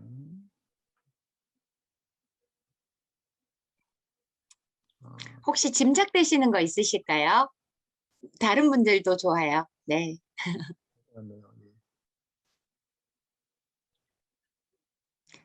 네, 이 존중감이 놀이에서 갖는 의미에 대해서 좀 오늘 사실은 이 앞서 얘기해 주셨던 그 모든 게 인간으로서 존중받는다는 것 같거든요. 방해받지 않는다. 뭐 놀이가 놀이다워지기 위해서 필요한 것들, 그것을 요청할 수 있다. 그 모든 것을 아우르는 말이 인간으로서 존중받는다는 것 아닐까라는 생각이 들고, 거기에는 선택에 대한 존중, 감정에 대한 존중, 네, 그리고 나의 몸의 상태에 대한 존중, 차이에 대한 존중, 이 모든 것이 포함되는 것 같아요. 그 이야기를 좀 이어서 좀 정리를 좀 같이 해보면서 네, 말씀을 좀 드려보도록 하겠습니다. 아마 쌤들 다 아시는 이야기를 제가 떠들고 있을까봐 좀 걱정이 되긴 하지만, 일단 이제 제가 그 쌤들 해주신 이야기들 포함해가지고 좀 놀권리에 관해서 좀 정리를 해보려고 하는데, 놀권리는 이런 거다라고 하는 것보다 놀권리를 이렇게 말하는 거는 이상한 거야. 이렇게 이제 정리하는 게 오히려 더 낫나? 이런 생각을 해보면서 정리를 해봤어요. 놀권리를 말할 때 주의해야 될 것. 네. 첫 번째는 이거인 것 같아요. 놀았으니까 공부해, 이제. 이런 얘기 이제 관용적으로 많이 쓰잖아요. 네. 근데 놀고 나서 뭘 해야 되나요? 쉬어야 돼요. 에너지를 많이 썼기 때문에. 그래서 아까 휴식과 놀이는 다르다. 우리가 이제, 놀권리를 휴식권에 막 포함시켜서 얘기하는 경우들이 많이 있는데, 놀았으니 공부해가 아니다. 예, 놀았으니까 쉬어야 된다. 예, 뭐 이런 것들 또 예, 놀이의 이제 정도에 따라서 좀 다르지만 어쨌든 이게 휴식과 놀이를 이제 동일시하는 것들에 대한 것들이 좀 동일시하는 것에 대해서 우리가 좀 주의가 필요한 것 같아요. 두 번째로는 할 일은 하고 놀아야지 이렇게 이제 보통 얘기하잖아요. 근데 이것이 할 일을 해야 된다라는 것이 24시간을 꽉 채운 것이 지금의 사회인 것 같아요. 그렇기 때문에 놀 시간이 없는 거죠. 예. 근데 인생 예찬, 인생을 이렇게 즐기고 아름다움을 느끼고 예, 여유를 느끼고 자유롭다고 느끼고 이런 이제 인생 예찬이라는 것은 의무를 수행한 대가로 주어지는 것이 아니라 인간의 굉장히 기본적인 욕구라는 거. 놀권리 자체가 인간의 내재한 가장 핵심적인 권리 가운데 하나라는 것이 인정될 필요가 있다. 그래야지만 의무의 대가로 주어지는 보상 개념처럼 이렇게 우리가 놀이나 여가 이런 것들이 생각되는 경우가 많은데 아니다라는 것을 좀 명확하게 또 우리가 좀 같이 생각해 볼 필요가 있는 것 같아요. 그래서 아까 쌤들 놀이의 의미, 인생에서 갖는 의미에 대해서 정리해 주신 것도 이것과 좀 연결이 되지 않을까라는 생각이 들고요. 그래서 이게 어떤 다른 책임을 다하고 그러니까 놀이가 주어지는 게 아니라 놀권리 자체가 권리로서 굉장히 좀 중요하게 인식이 돼야 되고 잘 놀려면 거기에 따라서 예, 뒤따르는 책임이 그때 생기는 것 같거든요. 권리가 먼저고 권리에 상응하는 책임이 그 다음에 오는 거죠. 예, 다른 책임을 다하고 이 놀 권리가 오는 것이 아니라. 근데 놀 권리에는 어떤 책임이 따를까? 근데 한 초등학생분이 이렇게 적어주셨어요. 이런 권리에는 어떤 책임이 따를까요? 라고 이렇게 물어봤더니 놀 권리에는 예, 노는 사람 방해하지 않을 책임이 있다. 이렇게 얘기를 해준 거예요. 너무 훌륭한 책임 아니에요? 예, 그래서 우리가 할 일은 다 하고 놀 책임이 아니라 놀 권리를 권리에서 인정하고 그 놀이 안에서의 책임을 이야기하는 거 이런 이제 사고의 전환이 필요하다라는 이야기를 네, 해보게 되는 것 같습니다. 세 번째는 놀이를 통해서 배우고 잘한다. 당연하죠. 저도 그렇게 생각하고 놀이라는 것이 학습과 성장 그리고 창조가 있잖아요. 놀이 과정에서는. 그냥 놀던 대로만 노는 사람은 없는 것 같거든요. 끊임없는 변형과 창조가 이루어지죠. 그리고 또 노는 과정을 통해서 관계 맺기를 하는데 이것은 뭐 가상의 캐릭터와 관계를 맺든 바로 옆에 있는 실존하는 친구와 관계를 맺든 예, 아니면 연령을 뛰어넘어서 다른 이 연령대의 사람과 관계를 맺든 관계 맺기를 하죠. 예, 동물과 함께 놀기도 하잖아요. 이 동물과도 관계를 맺고 이런 것들이 이루어지는 종합적인 활동이기 때문에 놀이는 중요한 배움과 성장의 과정을 만들어내는 시간인 것 같아요. 그런데 앞서 스님들도 적어주셨어요. 패들렛에도 적어주셨는데 놀이를 단지 성장의 도구로만 인식하는 거. 그랬을 때는 성장을 우리 사회가 정의한 성장의 방식이 있잖아요. 우리 사회가 갖추어야 된다고 하는 성장의 내용의 틀이 있어요. 거기에 맞춰서 거기에 기여할 수 있는 놀이만 놀이로서 인정이 되죠. 예. 근데 이러서는 안 된다. 그리고 성장을 위해서 그것을 증명해야 된다라는 압박에서 좀 벗어나서 놀이의 시간 자체를 앞서 인생 예찬이 인간의 기본적 욕구라고 했던 것처럼 현재적인 주권을 행사하는 시간, 삶의 주인이 되는 시간으로 좀 우리가 적극적으로 말할 필요가 있겠다라는 생각을 해봤고요. 네 번째로 뭐 하고 놀까? 이게 중요하잖아요. 예, 뭐라고 놀지? 근데 앞서 말씀드린 대로 뭘 놀지를 선택할 수 있는 권리가 있어야 된다라고 얘기를 해주셨어요. 그러니까 놀이라는 것의 가장 중요한 것은 노는 사람이 먼저 시작한다. 내가 선택한다라는 거. 예, 이 시작점에 대한 것이 유엔 아동권리위원회 놀 권리에 관한 일반 논평에서도 굉장히 중요하게 강조하고 있는 바입니다. 예, 본인이 선택한 놀이여야 놀이로서의 가치가 있다, 즐거움이 동반된다라는 것이죠. 예, 그래서 앞서 노는 사람과 놀아주는 사람의 이게 차이를 어린이 청소년들이 민감하게 예측한다 이런 얘기를 이렇게 했잖아요. 그래서 같이 이렇게 나도 선택하고 너도 선택하고 나도 선택하고 그랬을 때 함께 놀기가 되는 거죠. 네, 그래서 이런 것들을 또 기억할 필요가 있는 것 같고 마지막으로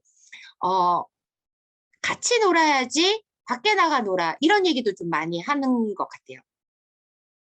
같이 노는 것만이 놀이다 이렇게 생각하는 경향이 있어서 어린 청소년들이 이렇게 그 휴대전화만 들고 있어요. 이렇게 얘기를 하는데 휴대전화로 뭘 해요? 이렇게 물어보면은 거기에는 굉장히 여러 가지 이제 복합적인 시간들이 있는데 저 놀아요. 이렇게 얘기하는 어린이들, 청소년들 있잖아요.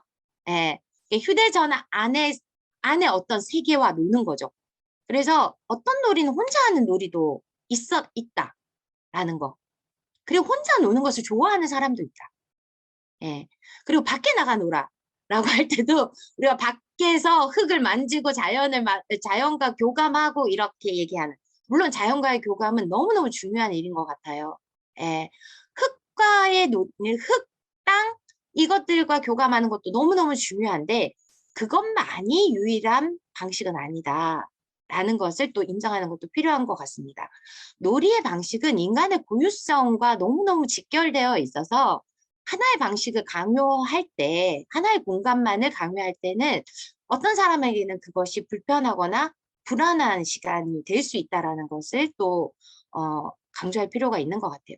그러나 내가 안에서도 놀 수 있고 밖에서도 놀 수 있고 혼자서도 놀 수 있고 여럿이서 놀 수 있고 이런 것들이 같이 될 수 있다는 것은 굉장히 또 중요한 일인 것 같기도 한 것 같습니다. 놀이 방식이 굉장히 다양하다라고 얘기를 했는데 저희 이제 좀 자료를 찾아보니까 이 굉장히 어린 나이에서부터 놀이가 굉장히 다양한 방식으로 이루어진다라는 이제 뭐 이런 조사들도 이제 있더라고요.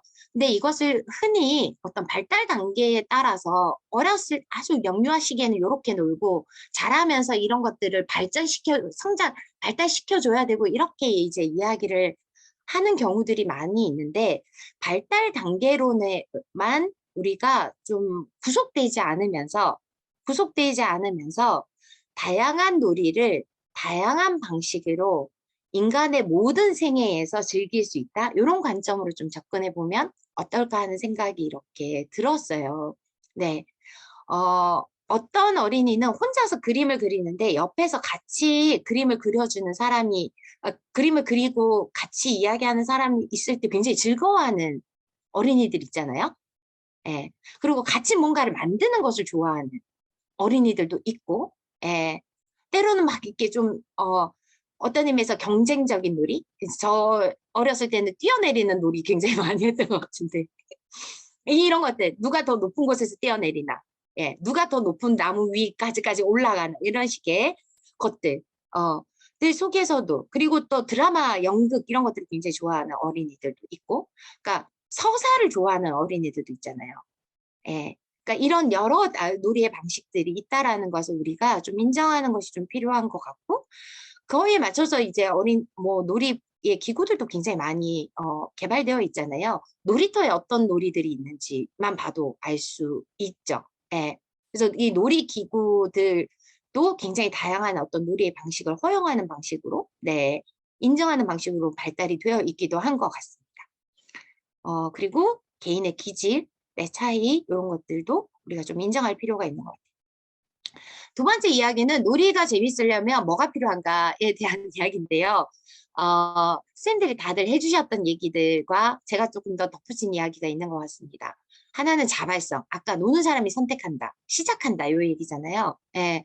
내가 지금 오늘 너무 피곤해서 아무것도 하기 싫은데 놀자 하면 얼마나 귀찮아요? 예. 그러니까 그때는 재미있지 않거든요. 나도 진짜 놀아주게 되는 거죠. 그래서 자발성이 좀 필요한 것 같고 호기심도 필요한 것 같아요. 예, 빤하면은 재미가 없다. 오늘은 무슨 일이 벌어질까? 이게 중요하다. 네. 세 번째는 이 놀이에서는 일정한 규칙이 있잖아요. 근데 그 규칙이 내가 정서적으로나 문화적으로나 육체적으로 감당할 만한 규칙이어야 되는 것 같아요. 예. 그래서 오징어 게임이 잔인한 이유는 이 규칙이, 놀이의 규칙이 감당할 만한 규칙이 아니기 때문인 것 같거든요. 예, 요런 것들. 그리고 이해도 가능해야 되고. 네 번째가 변형과 창조. 아까 말씀드렸던 것들이 있는 것 같아요. 세상에 어마무시한 술래잡기의 변형들이 있잖아요, 선생님들. 예, 한 걸음 술래잡기 했다가 또 막 여러 그물을 지어서 술래잡기를 하기도 하고 여러 가지들이 이제 있는 것처럼 변형과 창조가 계속해서 일어나는 것이 놀이의 시간인 것 같아요. 그다음에 역할의 변주가 있어야 된다라는 건데, 예를 들면 이제 술래잡기를 할 때 내가 계속 술래만 해야 돼요. 무궁화 꽃이 피었습니다 할 때 내가 계속 술래만 해야 돼요. 그러면 그 어린이 재밌겠어요? 재미없겠어요? 예. 아까 그 시작하는 어린이집 이게 유치원의 인사에서도 맞이하는 역할이 한 사람에게 고정되어 있다고 생각해 보세요. 그 나는 오늘 정말 모든 들어오는 친구들의 감정에 교감할 만한 에너지가 없는데 내가 그걸 하고 있어. 그 어린이한테는 고문이죠. 그리고 역할이 고정되면 그것은 감투가 될 가능성이 높아요. 완장이 될 가능성. 예. 그래서 이것이 역할의 변주로 이루어지는 것, 이런 것들이 굉장히 좀 중요한 것 같아요. 오늘은 잡으러 가고 오늘은 또 재밌게 숨어보고 이런 것들이 이제 이루어지는 것이 중요한 것 같고요.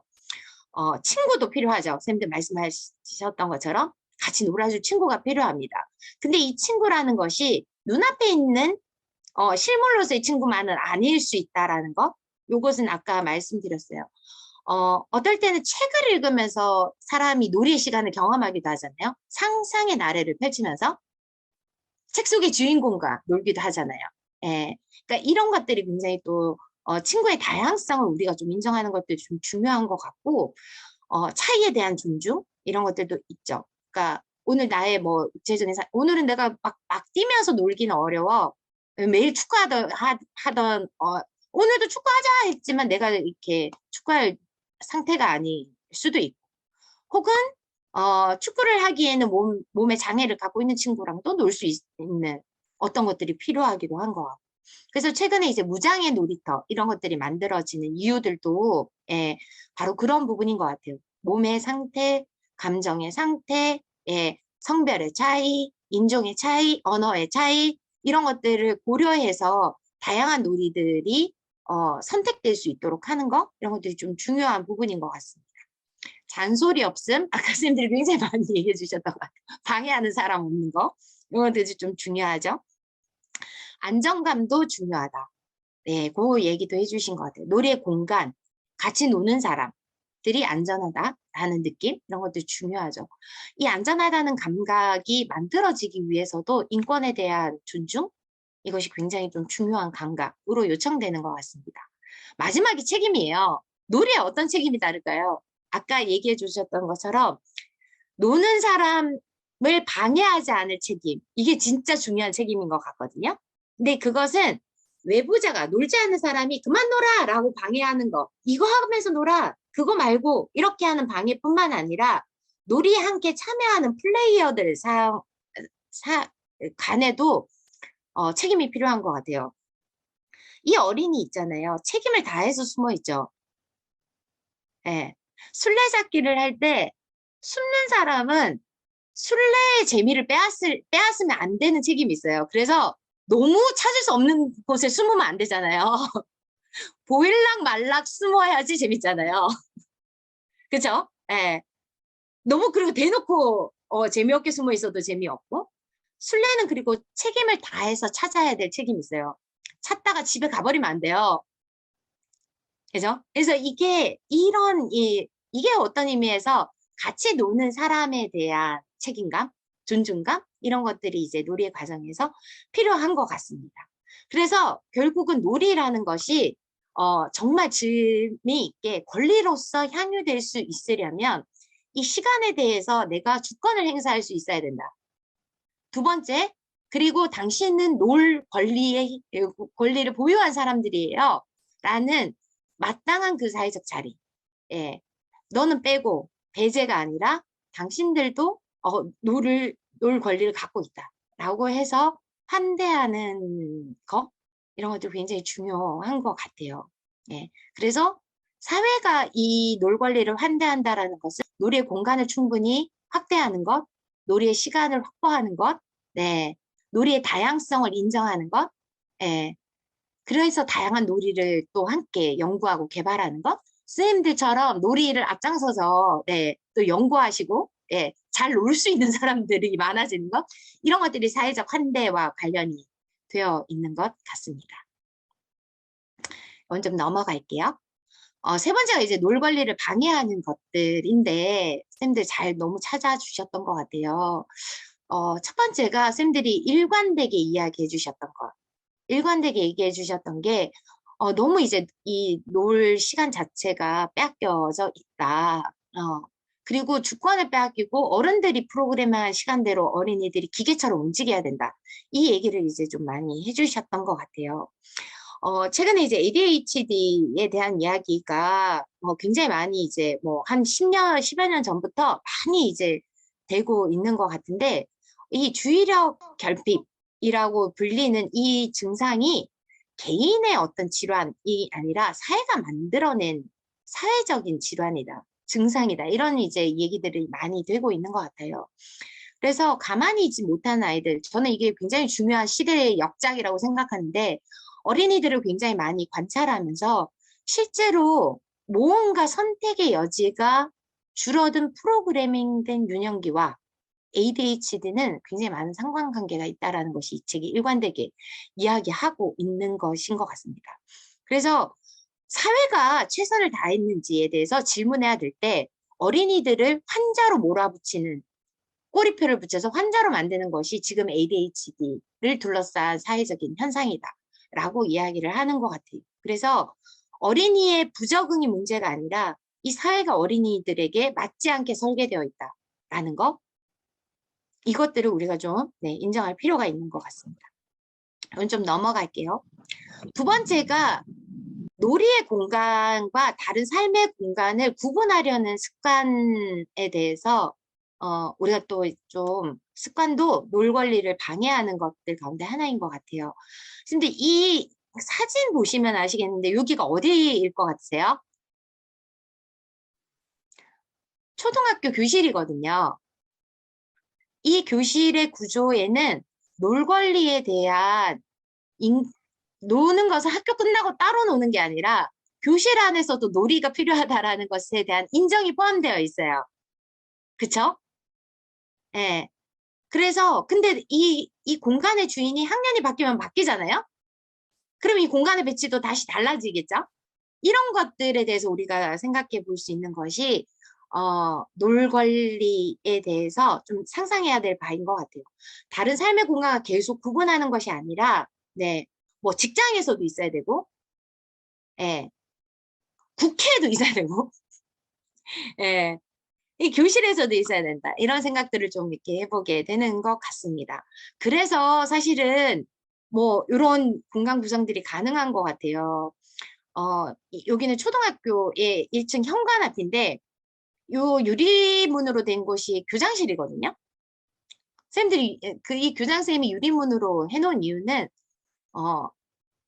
어린이들이 이 초등학생들이 교장 선생님을 너무 무서워하지 않고 자유롭게 이야기 나누거나 상담할 게 있거나 건의할 게 있으면 자유롭게 드나들면 좋겠다라는 이제 그런 뜻을 갖고 유리문을 다셨대요. 근데 이 유리문 바로 앞에 뭐가 있냐? 이 선생님이 아끼던 새를 가져다 놓고, 예, 그리고 어항을 두고 앞에 이제 벤치 같은 것들을 놓아뒀더니 어린이들이 여기 와서 쉬고 놀고 동물과 교감하더라는 거예요. 이 시간을 1층, 학교의 1층 현관, 가장 중앙에 배치하는 데에는 이유가 있는 거죠. 네.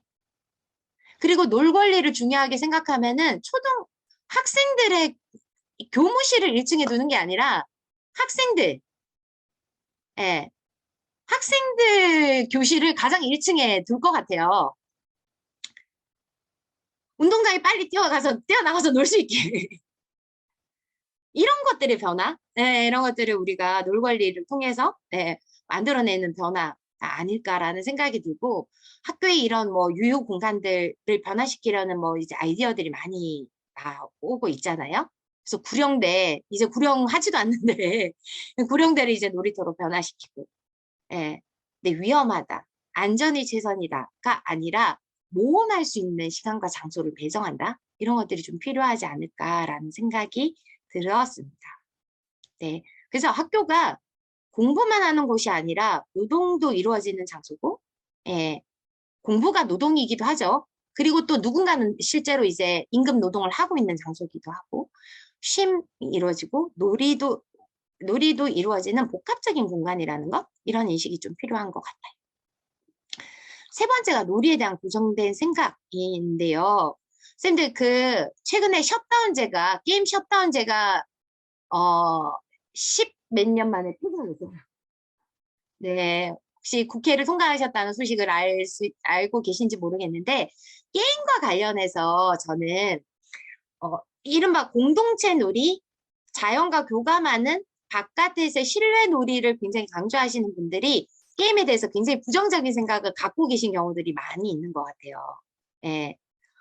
저도 이제 뭐 별로 이렇게 모바일이든 PC 게임을 별로 이렇게 하지 않는 사람이거든요. 저도 이제 몸을 움직이면서 노는 거를 굉장히 좋아하는 사람이기도 한데, 최근 조사를 보니까 여가 시간에 뭘 하면서 많이 노느냐라고 조사를 했더니 1순위가 청소년, 비청소년, 성인, 어린이 다 토갈해서 1순위가 게임이더라고요.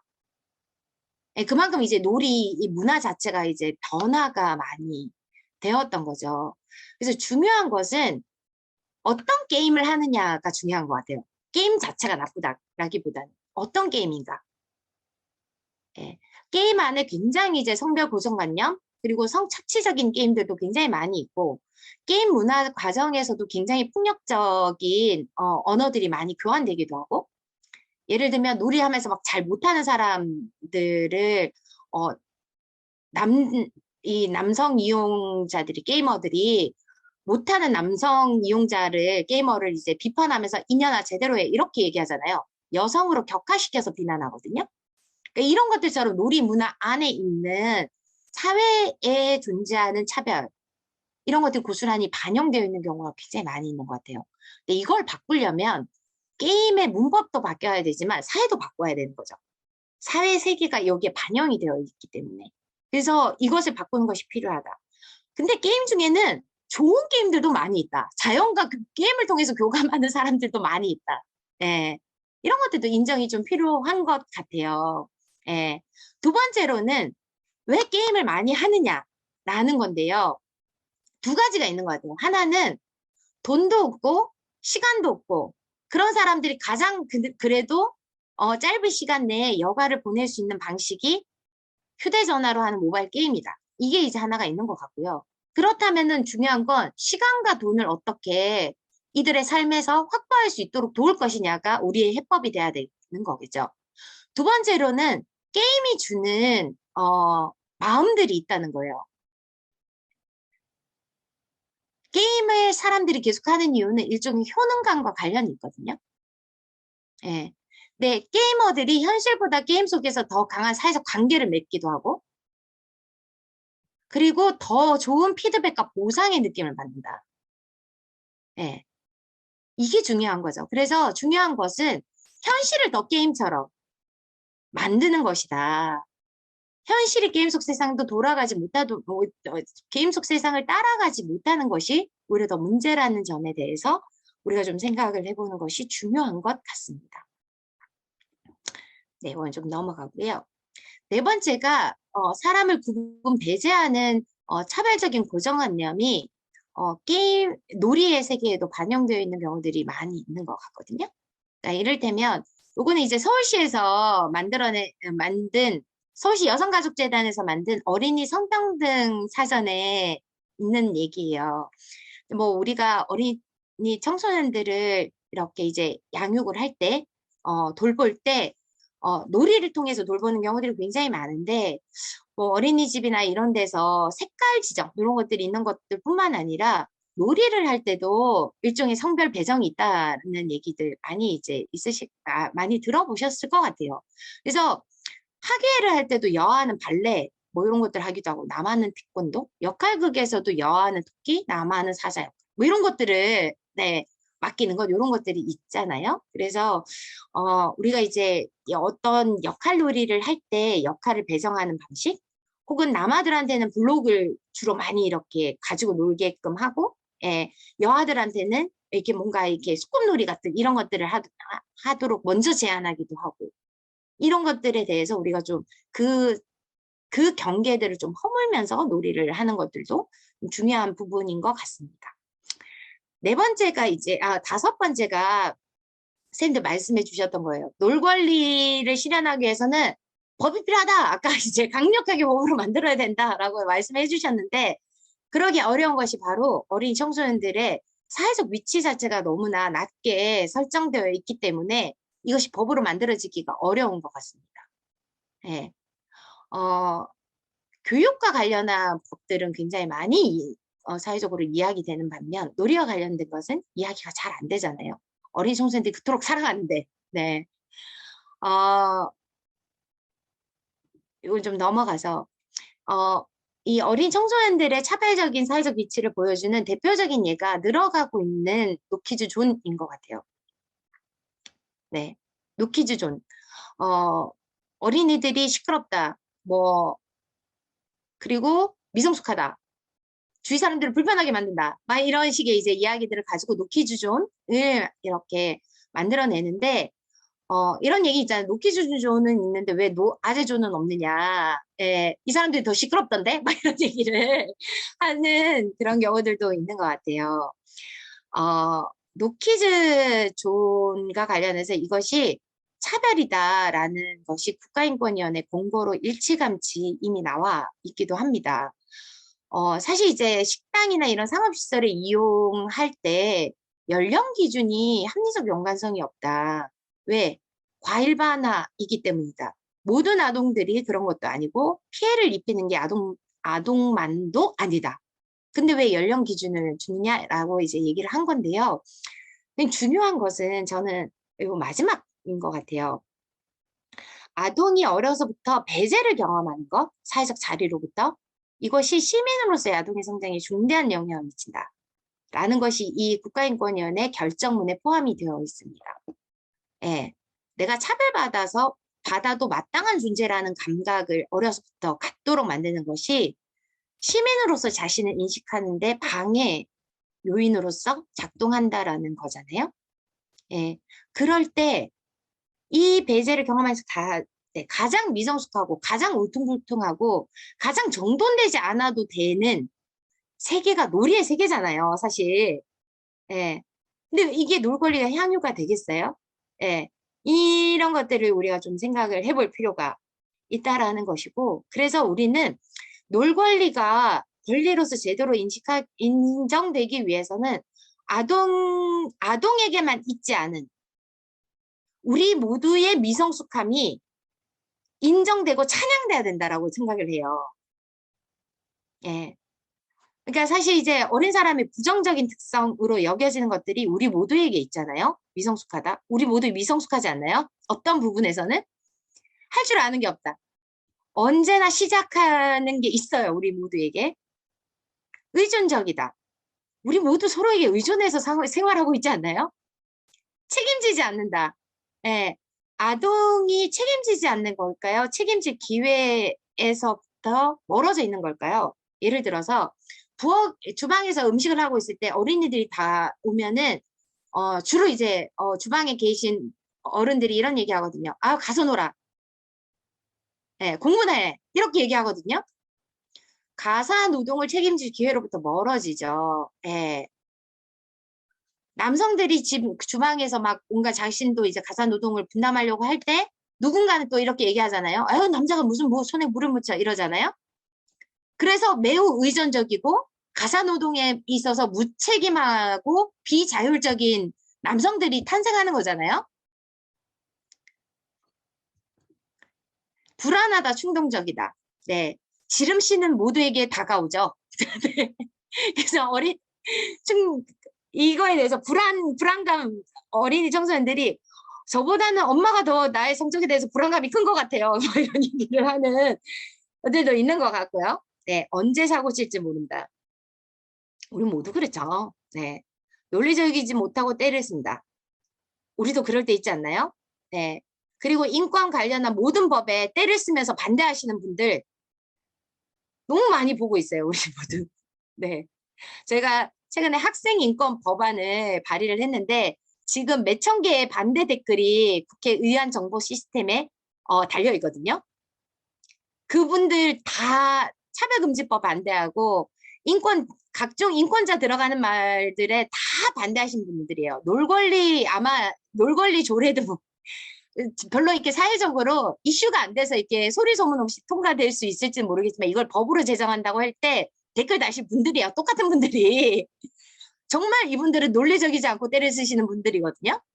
네, 이분들 어린 청소년들 아니세요. 네. 자기만 안다. 자기만 아는 사람들은 사회 곳곳에서 굉장히 많이 보는 것 같고 어떤 정치 세력들은 정말 자기만 알고 있는 것 같거든요. 그리고 쫓겨나신 대통령 정말 자기만 아는 인간이었잖아요.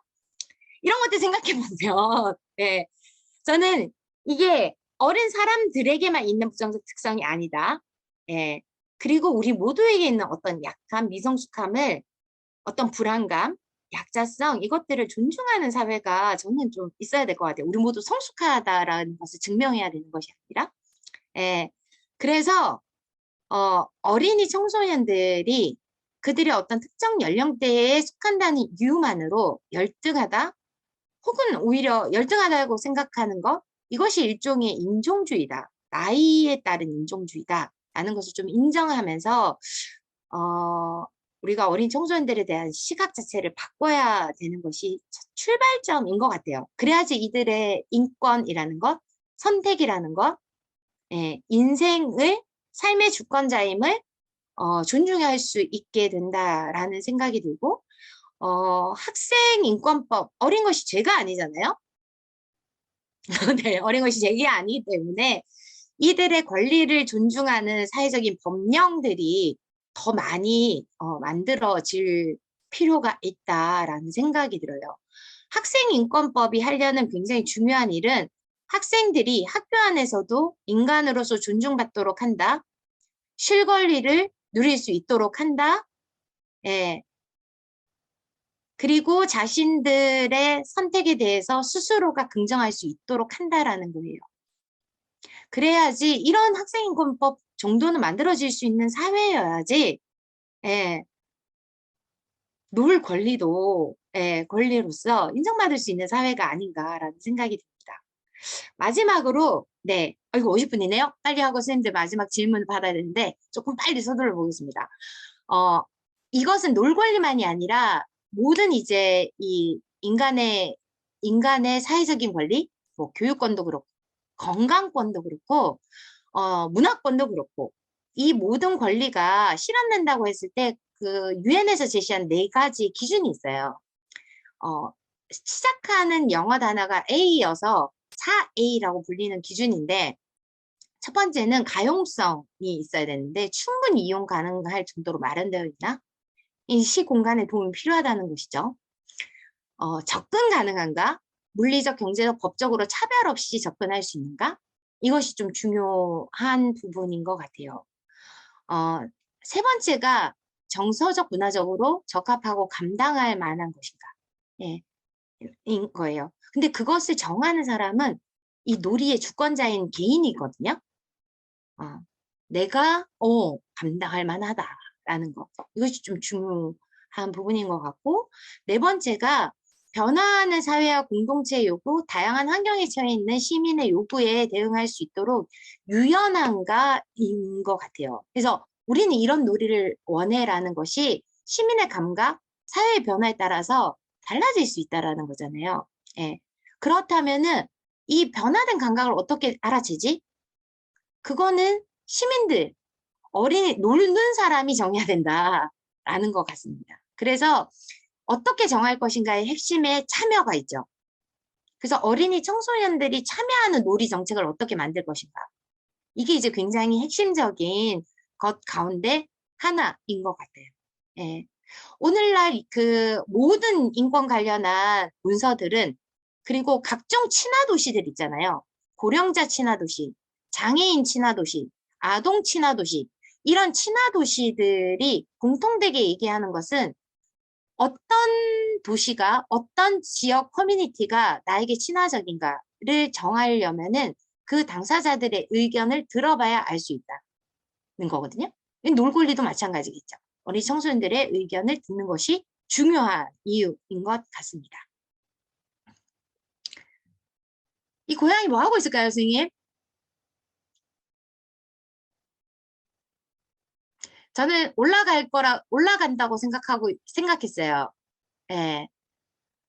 근데 못 올라가네요? 올라갈 수 있도록 도와줘 볼까요? 네.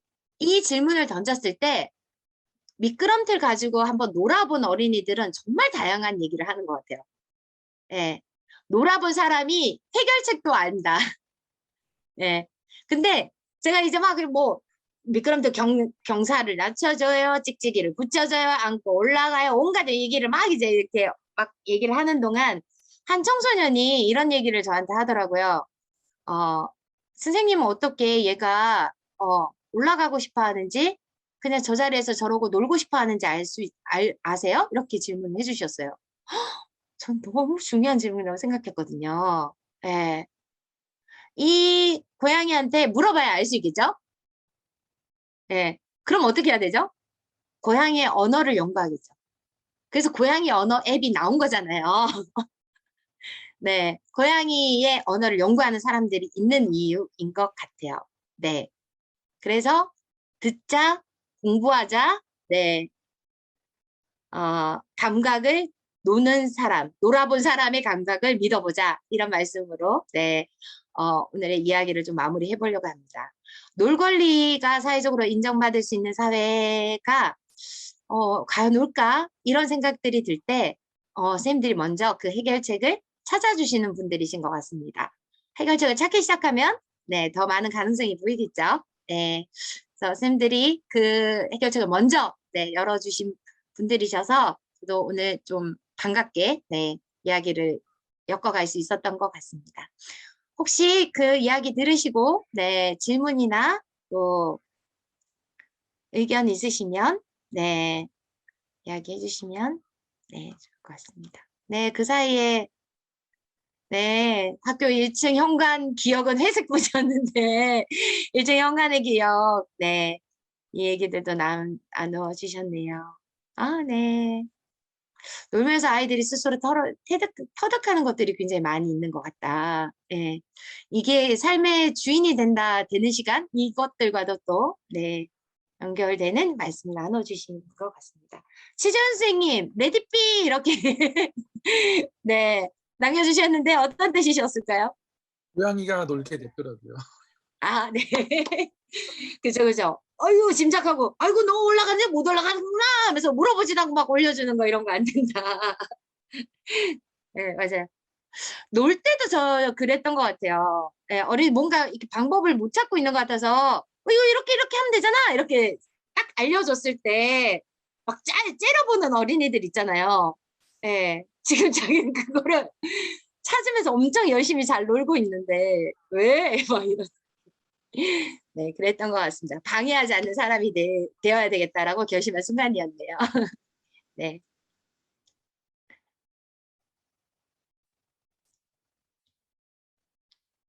네, 혹시 이태경 선생님 자리에 세 분이 이렇게 나란히 이렇게 계셔서 제 눈에 띄는데요. 오늘 이야기 들으시면서 이런 것 조금 이렇게 기억에 남는다? 아니면 이런 이야기 좀 보태고 싶다 싶으신 분 있으셨으면 좀 초대해서 들어볼 수 있을까요, 선생님?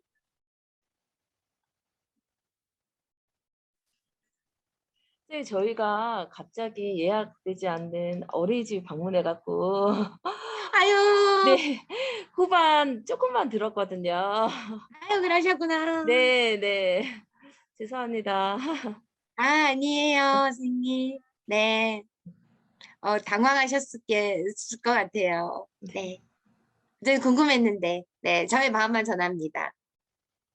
네. 홍퀸 혹시, 선생님 힘드신 것 같은데 홍퀸 아니신가요?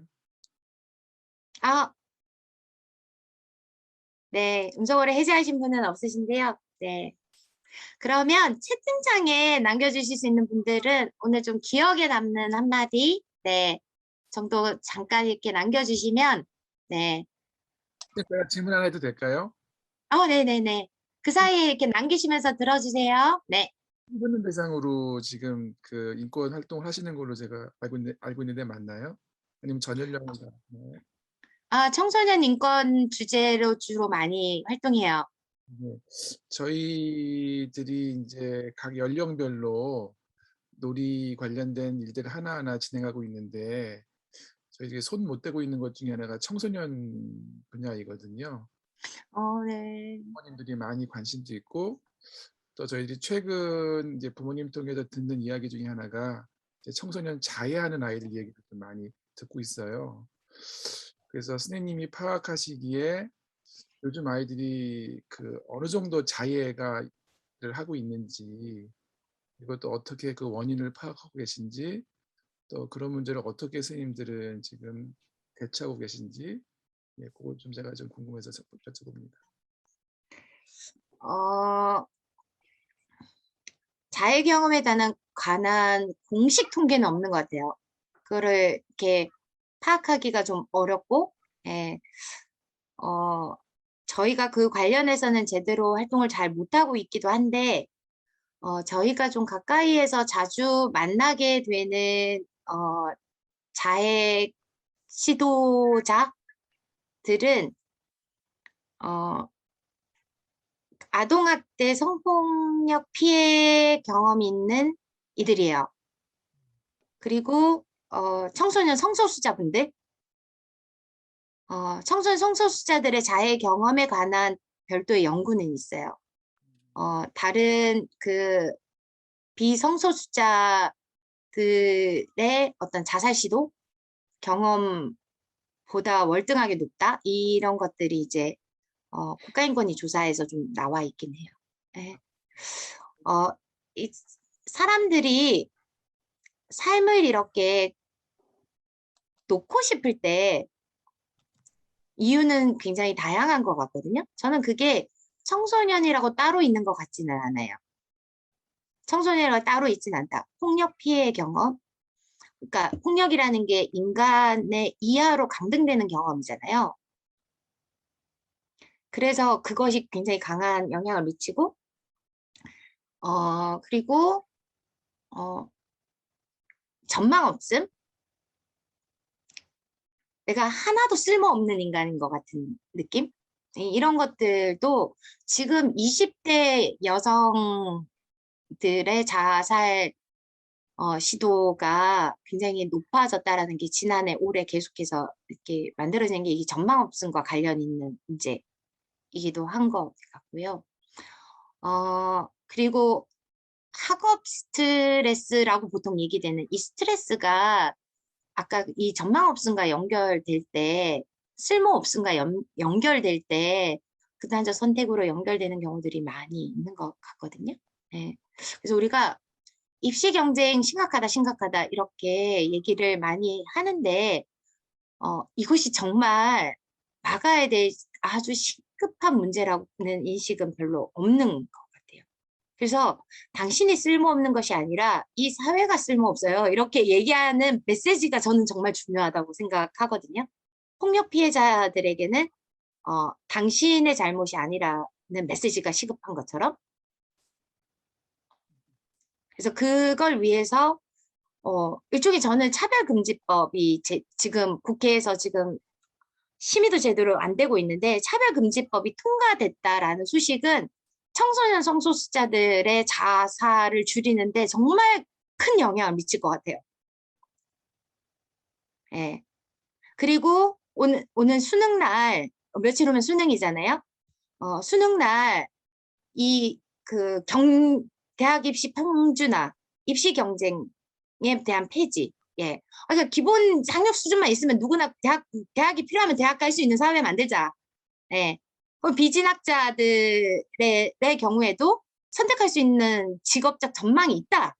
이것이 이제 되는 것이 정말 중요하거든요. 그래서 수능날 되면은 청소년 인권운동 단체들에서 입시 폐지를 주장하는 선언문 같은 것들을 발표하거든요.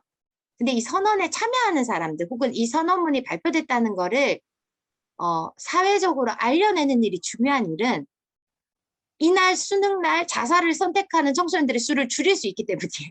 어느 정도 왜 수능날 이들이 이렇게 하겠어요? 정도인가요? 자살하는 아이들이요? 네, 수능날 자살하는 청소년들 굉장히 많잖아요.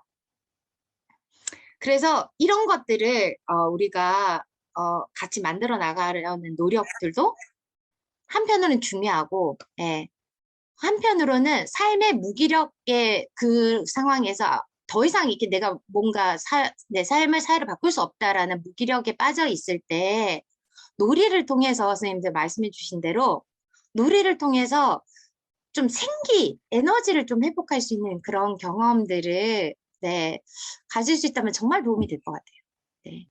근데 저희가 청소년 캠프나 이런 거 해보면요, 선생님들, 청소년들한테 뭔가 몸을 움직이는 놀이를 하자고 하면 다들 벽에 붙어 있거든요. 더 이상 몸을 쓰는 것을 잃어버리고 그 시기를 만나요. 그래서 너무 안타깝거든요. 그래서 선생님들 하시는 주로 영유아 어린이들 시기에 놀 줄 아는 어린이들을 놓치지 않는 거 정말 중요한 것 같습니다. 그런 사람들이 청소년이 되어도 잘 노는 것 같아요. 네. 최재원 선생님 뭔가 말씀하시려고 했는데 제가 말을 이어가 버린 것 같아요. 선생님, 저 또 하나 여쭤보고 싶은 게 있는데, 네. 예, 일단 오늘 강의 너무 감사드리고, 저는 어린이집에 아이를 보냈을 때 상담을 할 때 보면 작은 교실에 6, 7세 반 아이들 교실이 선생님 한 분이 22명에서 24명? 20명, 24명 정도가 한 방에 있는데 그 작은 교실에 그 20명이 넘는 아이들이 놀 공간 없이 그렇게 막 비좁게 놀고 있고 그 아이들끼리 막 서로 좀 몸으로 크게 노는 애들은 부딪히고 막 이래서 저는 맞아요, 그걸 맞아요. 보면서 너무 답답하고 안타깝고 막 속상하고 화가 나더라고요. 그래서 아이 상담하러 갈 때마다 영유아도 선생님들도 마찬가지죠. 한 사람이 봐야 될 아이들의 명수가 정해져 있잖아요, 법적으로. 그걸 너무 말도 안 되게 그걸 정해놔서 선생님이 너무 힘들고 스트레스를 받으면 아이를 이렇게 때릴 수도 있겠구나 이런 생각이 들었었거든요.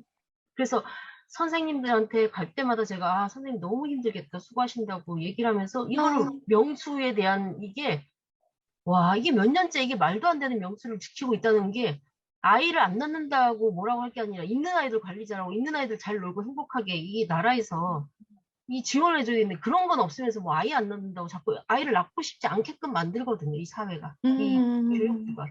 이런 게 이런 것들은 이 국회에 있는 사람들은 생각이 도대체 없나 자기네들도 애들 키워봤을 때 하긴 자기네들은 뭐 다 개인 도우미를 써서 애를 키워봐서 모르나? 막 이런 생각이 드는 거예요. 그래서 아, 이런 걸 네. 누가 법으로 발의를 하고 이걸 나서야 되나. 놀 권리야 이런 걸 들을 때마다 그게 생각이 나서 막 화가 나거든요. 맞아요, 맞아요. 예, 네. 정말 막 답답한 좁은 교실에서 놀고 있고. 그러니까 어린이집 더 작은 곳은 밖으로 야외 활동 프로그램이 있지 않는 이상 나갈 곳이 없고, 조금 큰 어린이집은 옥상에 이렇게 놀 공간이라도 있고, 뭐 이런 게 있거든요. 네. 이걸 어떻게 해야 선생님, 되나? 선생님은 네네네. 생각하시나? 그럼요. 저희가 다들 들고 일어서야 됩니다. 어린이집 가지 말고 국회로 등원 네. 가죠. 그러니까요. 네. 그 국회 의사당 앞에 넓은 잔디가 있잖아요. 네. 네. 어린이들이 다 거기 가가지고 네. 네. 너무 중요한 것 같아요. 제가 들으면서 그 얼마 전에 이제 국민 동의 정원? 네. 그거 중에 학급당 학생 수, 초등학교, 중고등학교, 초중등 고등학교에 학급당 학생 수를 줄이는 국민동의청원과 그다음에 어린이집과 유치원에 이걸 바꾸는 학급당 학생 수를 이렇게 이제 조정하는 국민동의청원이 동시에 이제 만들어졌는데 올라갔는데 영유아 이 학급당 학생 수 쪽은 청원 수를 채우는데 실패를 했어요. 근데 제가 이거를 보면서 조금 그런 생각을 한 게 이거였어요. 그러니까 이게 사회적인 의제의 비중이 그 존재의 사회적인 비중에 따라서 달라진다. 예. 그러니까 초중등의 학급당 학생 수를 그러니까 줄이는 것은 왠지 학업 성적을 높이는 데 도움이 될 것 같잖아요. 그래서 이게 막 또 동의청원에도 사람들이 많이 관심을 갖기도 하고, 예, 조직화된 단체가 있기도 하고, 예. 반면에 어린이집이나 이런 데는 그렇지 않다. 예. 이 보육 교사들이나 이런 단체들이 오래 유지되기 힘든 이유가 그거잖아요. 일의 노동 강도가 너무 세고 저임금이기 때문에 이 사람들이 오래 이 일을 하지 못하잖아요. 그러니까 계속 갈리니까 단체도 이 영향력이 약한 거예요. 사람 수도 적을 뿐더러. 그래서 이게 노동자들의 노동권을 잘 보장하는 것과 어린이 청소년들의 사회적 지위가 약한 것 플러스 어린이집에서 어린이들을 돌보는 것은 집에서 엄마들이나 해왔던 하찮은 노동이라는 사회적 인식 이 모든 게 다 결합되어 있는 문제인 것 같아요. 그래서 우리가 같이 이것들을 함께 힘을 모아서 바꿔나가야 되는데 뭐 어떤 인식들을 바꿔나가면서 힘을 모을 것인가 누구와 어떻게 연대할 거냐 이거에 대한 고민이 정말 중요한 것 같아요. 네. 이 주제에 대해서 제가 한마디만 좀 제 의견을 말하고 네. 싶은데 그 아까 이제 유치원 어린이집의 그 인원수에 대한 얘기를 하셨잖아요. 유치원 어린이집 인원수요. 그 아이들의 숫자를 줄이기를 원하는 게 누가 요청한 권리일까 생각해 보는데 과연 그 목소리에 아이들의 목소리가 들어가 있는지 좀 묻고 싶어요. 네네네. 아동권리협약에 아까 말씀하신 그 내용 중에 하나가 아이들의 권리 중에 부모로부터 양육받을 권리도 있거든요. 근데 우리는 다 아이들이 국가의 어떤 그 보육 정책도 그 가정 보육을 하시는 그 분보다 유치원에 보내시거나 기관에 보내시는 분들이 더 많은 지원을 받고 있는 게 현실이지 않습니까? 원에 보내면 30만 원을 받고 가정 보육을 하면 10만 원을 받고 제가 알기로는 저희가 이제 그 일 때문에 독일을 방문한 적도 있었는데 거기는 가정 보육이 국가 정책의 주가 되고 그거는 독일도 경제 위기가 왔어도 그 원칙은 버리지 않았더라고요. 그래서 저는 상담을 공부했는데 그 아이들의 성장 과정 중에 특히 그 영유아 시기에 부모와 친밀한 관계를 맺는 게 너무너무 중요한데 외국처럼 한 원당 5명을 할지라도 저는 그 부모의 역할을 대신하기에는 부족한 부분이 많이 있는데 어쨌든 결론적으로 말씀드리면 그 원 인원을 줄이고 말고는 그 선생님과 부모님들의 목소리지 그 아이들이 부모로부터 양육받을 권리에 대한 선생님이 이렇게 인권에 대한 다양한 목소리를 말씀하셨는데 과연 아이들에게 너는 누구하고 있고 싶으냐, 그리고 또 대한민국의 엄마들이 정말 다 모두 다 100% 혹은 뭐 상대다수가 아이들을 보내고 싶어 할까? 예, 저도 그 질문을 좀 그 논의를 하기 전에 해봐야 되지 않을까 싶고, 어쩌면 그 청원이 이루어지지 않는 이유 중에 하나가 아직은 이번에 코로나 시기에도 봤듯이 많은 부모님들이 가정에서 아이들 돌보셨잖아요. 아직 저희는 그런 역량이 있었고, 제가 알기로는 스웨덴은 그게 불가능하기 때문에 이 자연 면역이니 사회적 면역이니 해가지고 다 그 방역을 안 했던 걸로 제가 알고 있거든요. 많은 사람이 죽었고. 아직은 우리나라는 그런 사회적 자본들이 남아 있는데 그런 고민 없이 단편적으로 그 원의 아이 수를 줄이는 것만이 마치 아이들의 인권을 보장하는 것처럼 말을 하는 것은 뭔가 중요한 논점이 빠지고 이해하게 되는 건 아닐까. 예, 전 개인적으로 우려를 좀 하고 있습니다. 어떻게 생각하시는지요? 그 지금 10분을 넘어서서 혹시 이제 예정된 시간 때문에 어려우신 분들은 먼저 이렇게 퇴장을 하셔도 전혀 지금 예정보다 늦어진 것이기 때문에 미리 말씀 좀 드리고요. 그 말씀에 이제 이 시간의 한계 때문에 제가 충분히 답을 잘 드릴 수 있는지는 잘 모르겠어요. 그러나 그것만 좀 생각해 보면 어떨까 싶긴 했어요. 선생님 말씀의 취지가 갖는 중요성도 굉장히 중요한 것 같거든요. 예. 그러니까 주 보육자와 그것이 엄마든 아빠든 할머니든 할아버지든 주 보육자와 깊이 있는 관계를 형성할 수 있는 것은 굉장히 중요한 아동의 권리예요. 예. 그런데 그것이 시간의 절대치일까 아니면 관계의 질일까? 요것에 대한 질문 하나는 좀 던져볼 필요가 있는 것 같고요.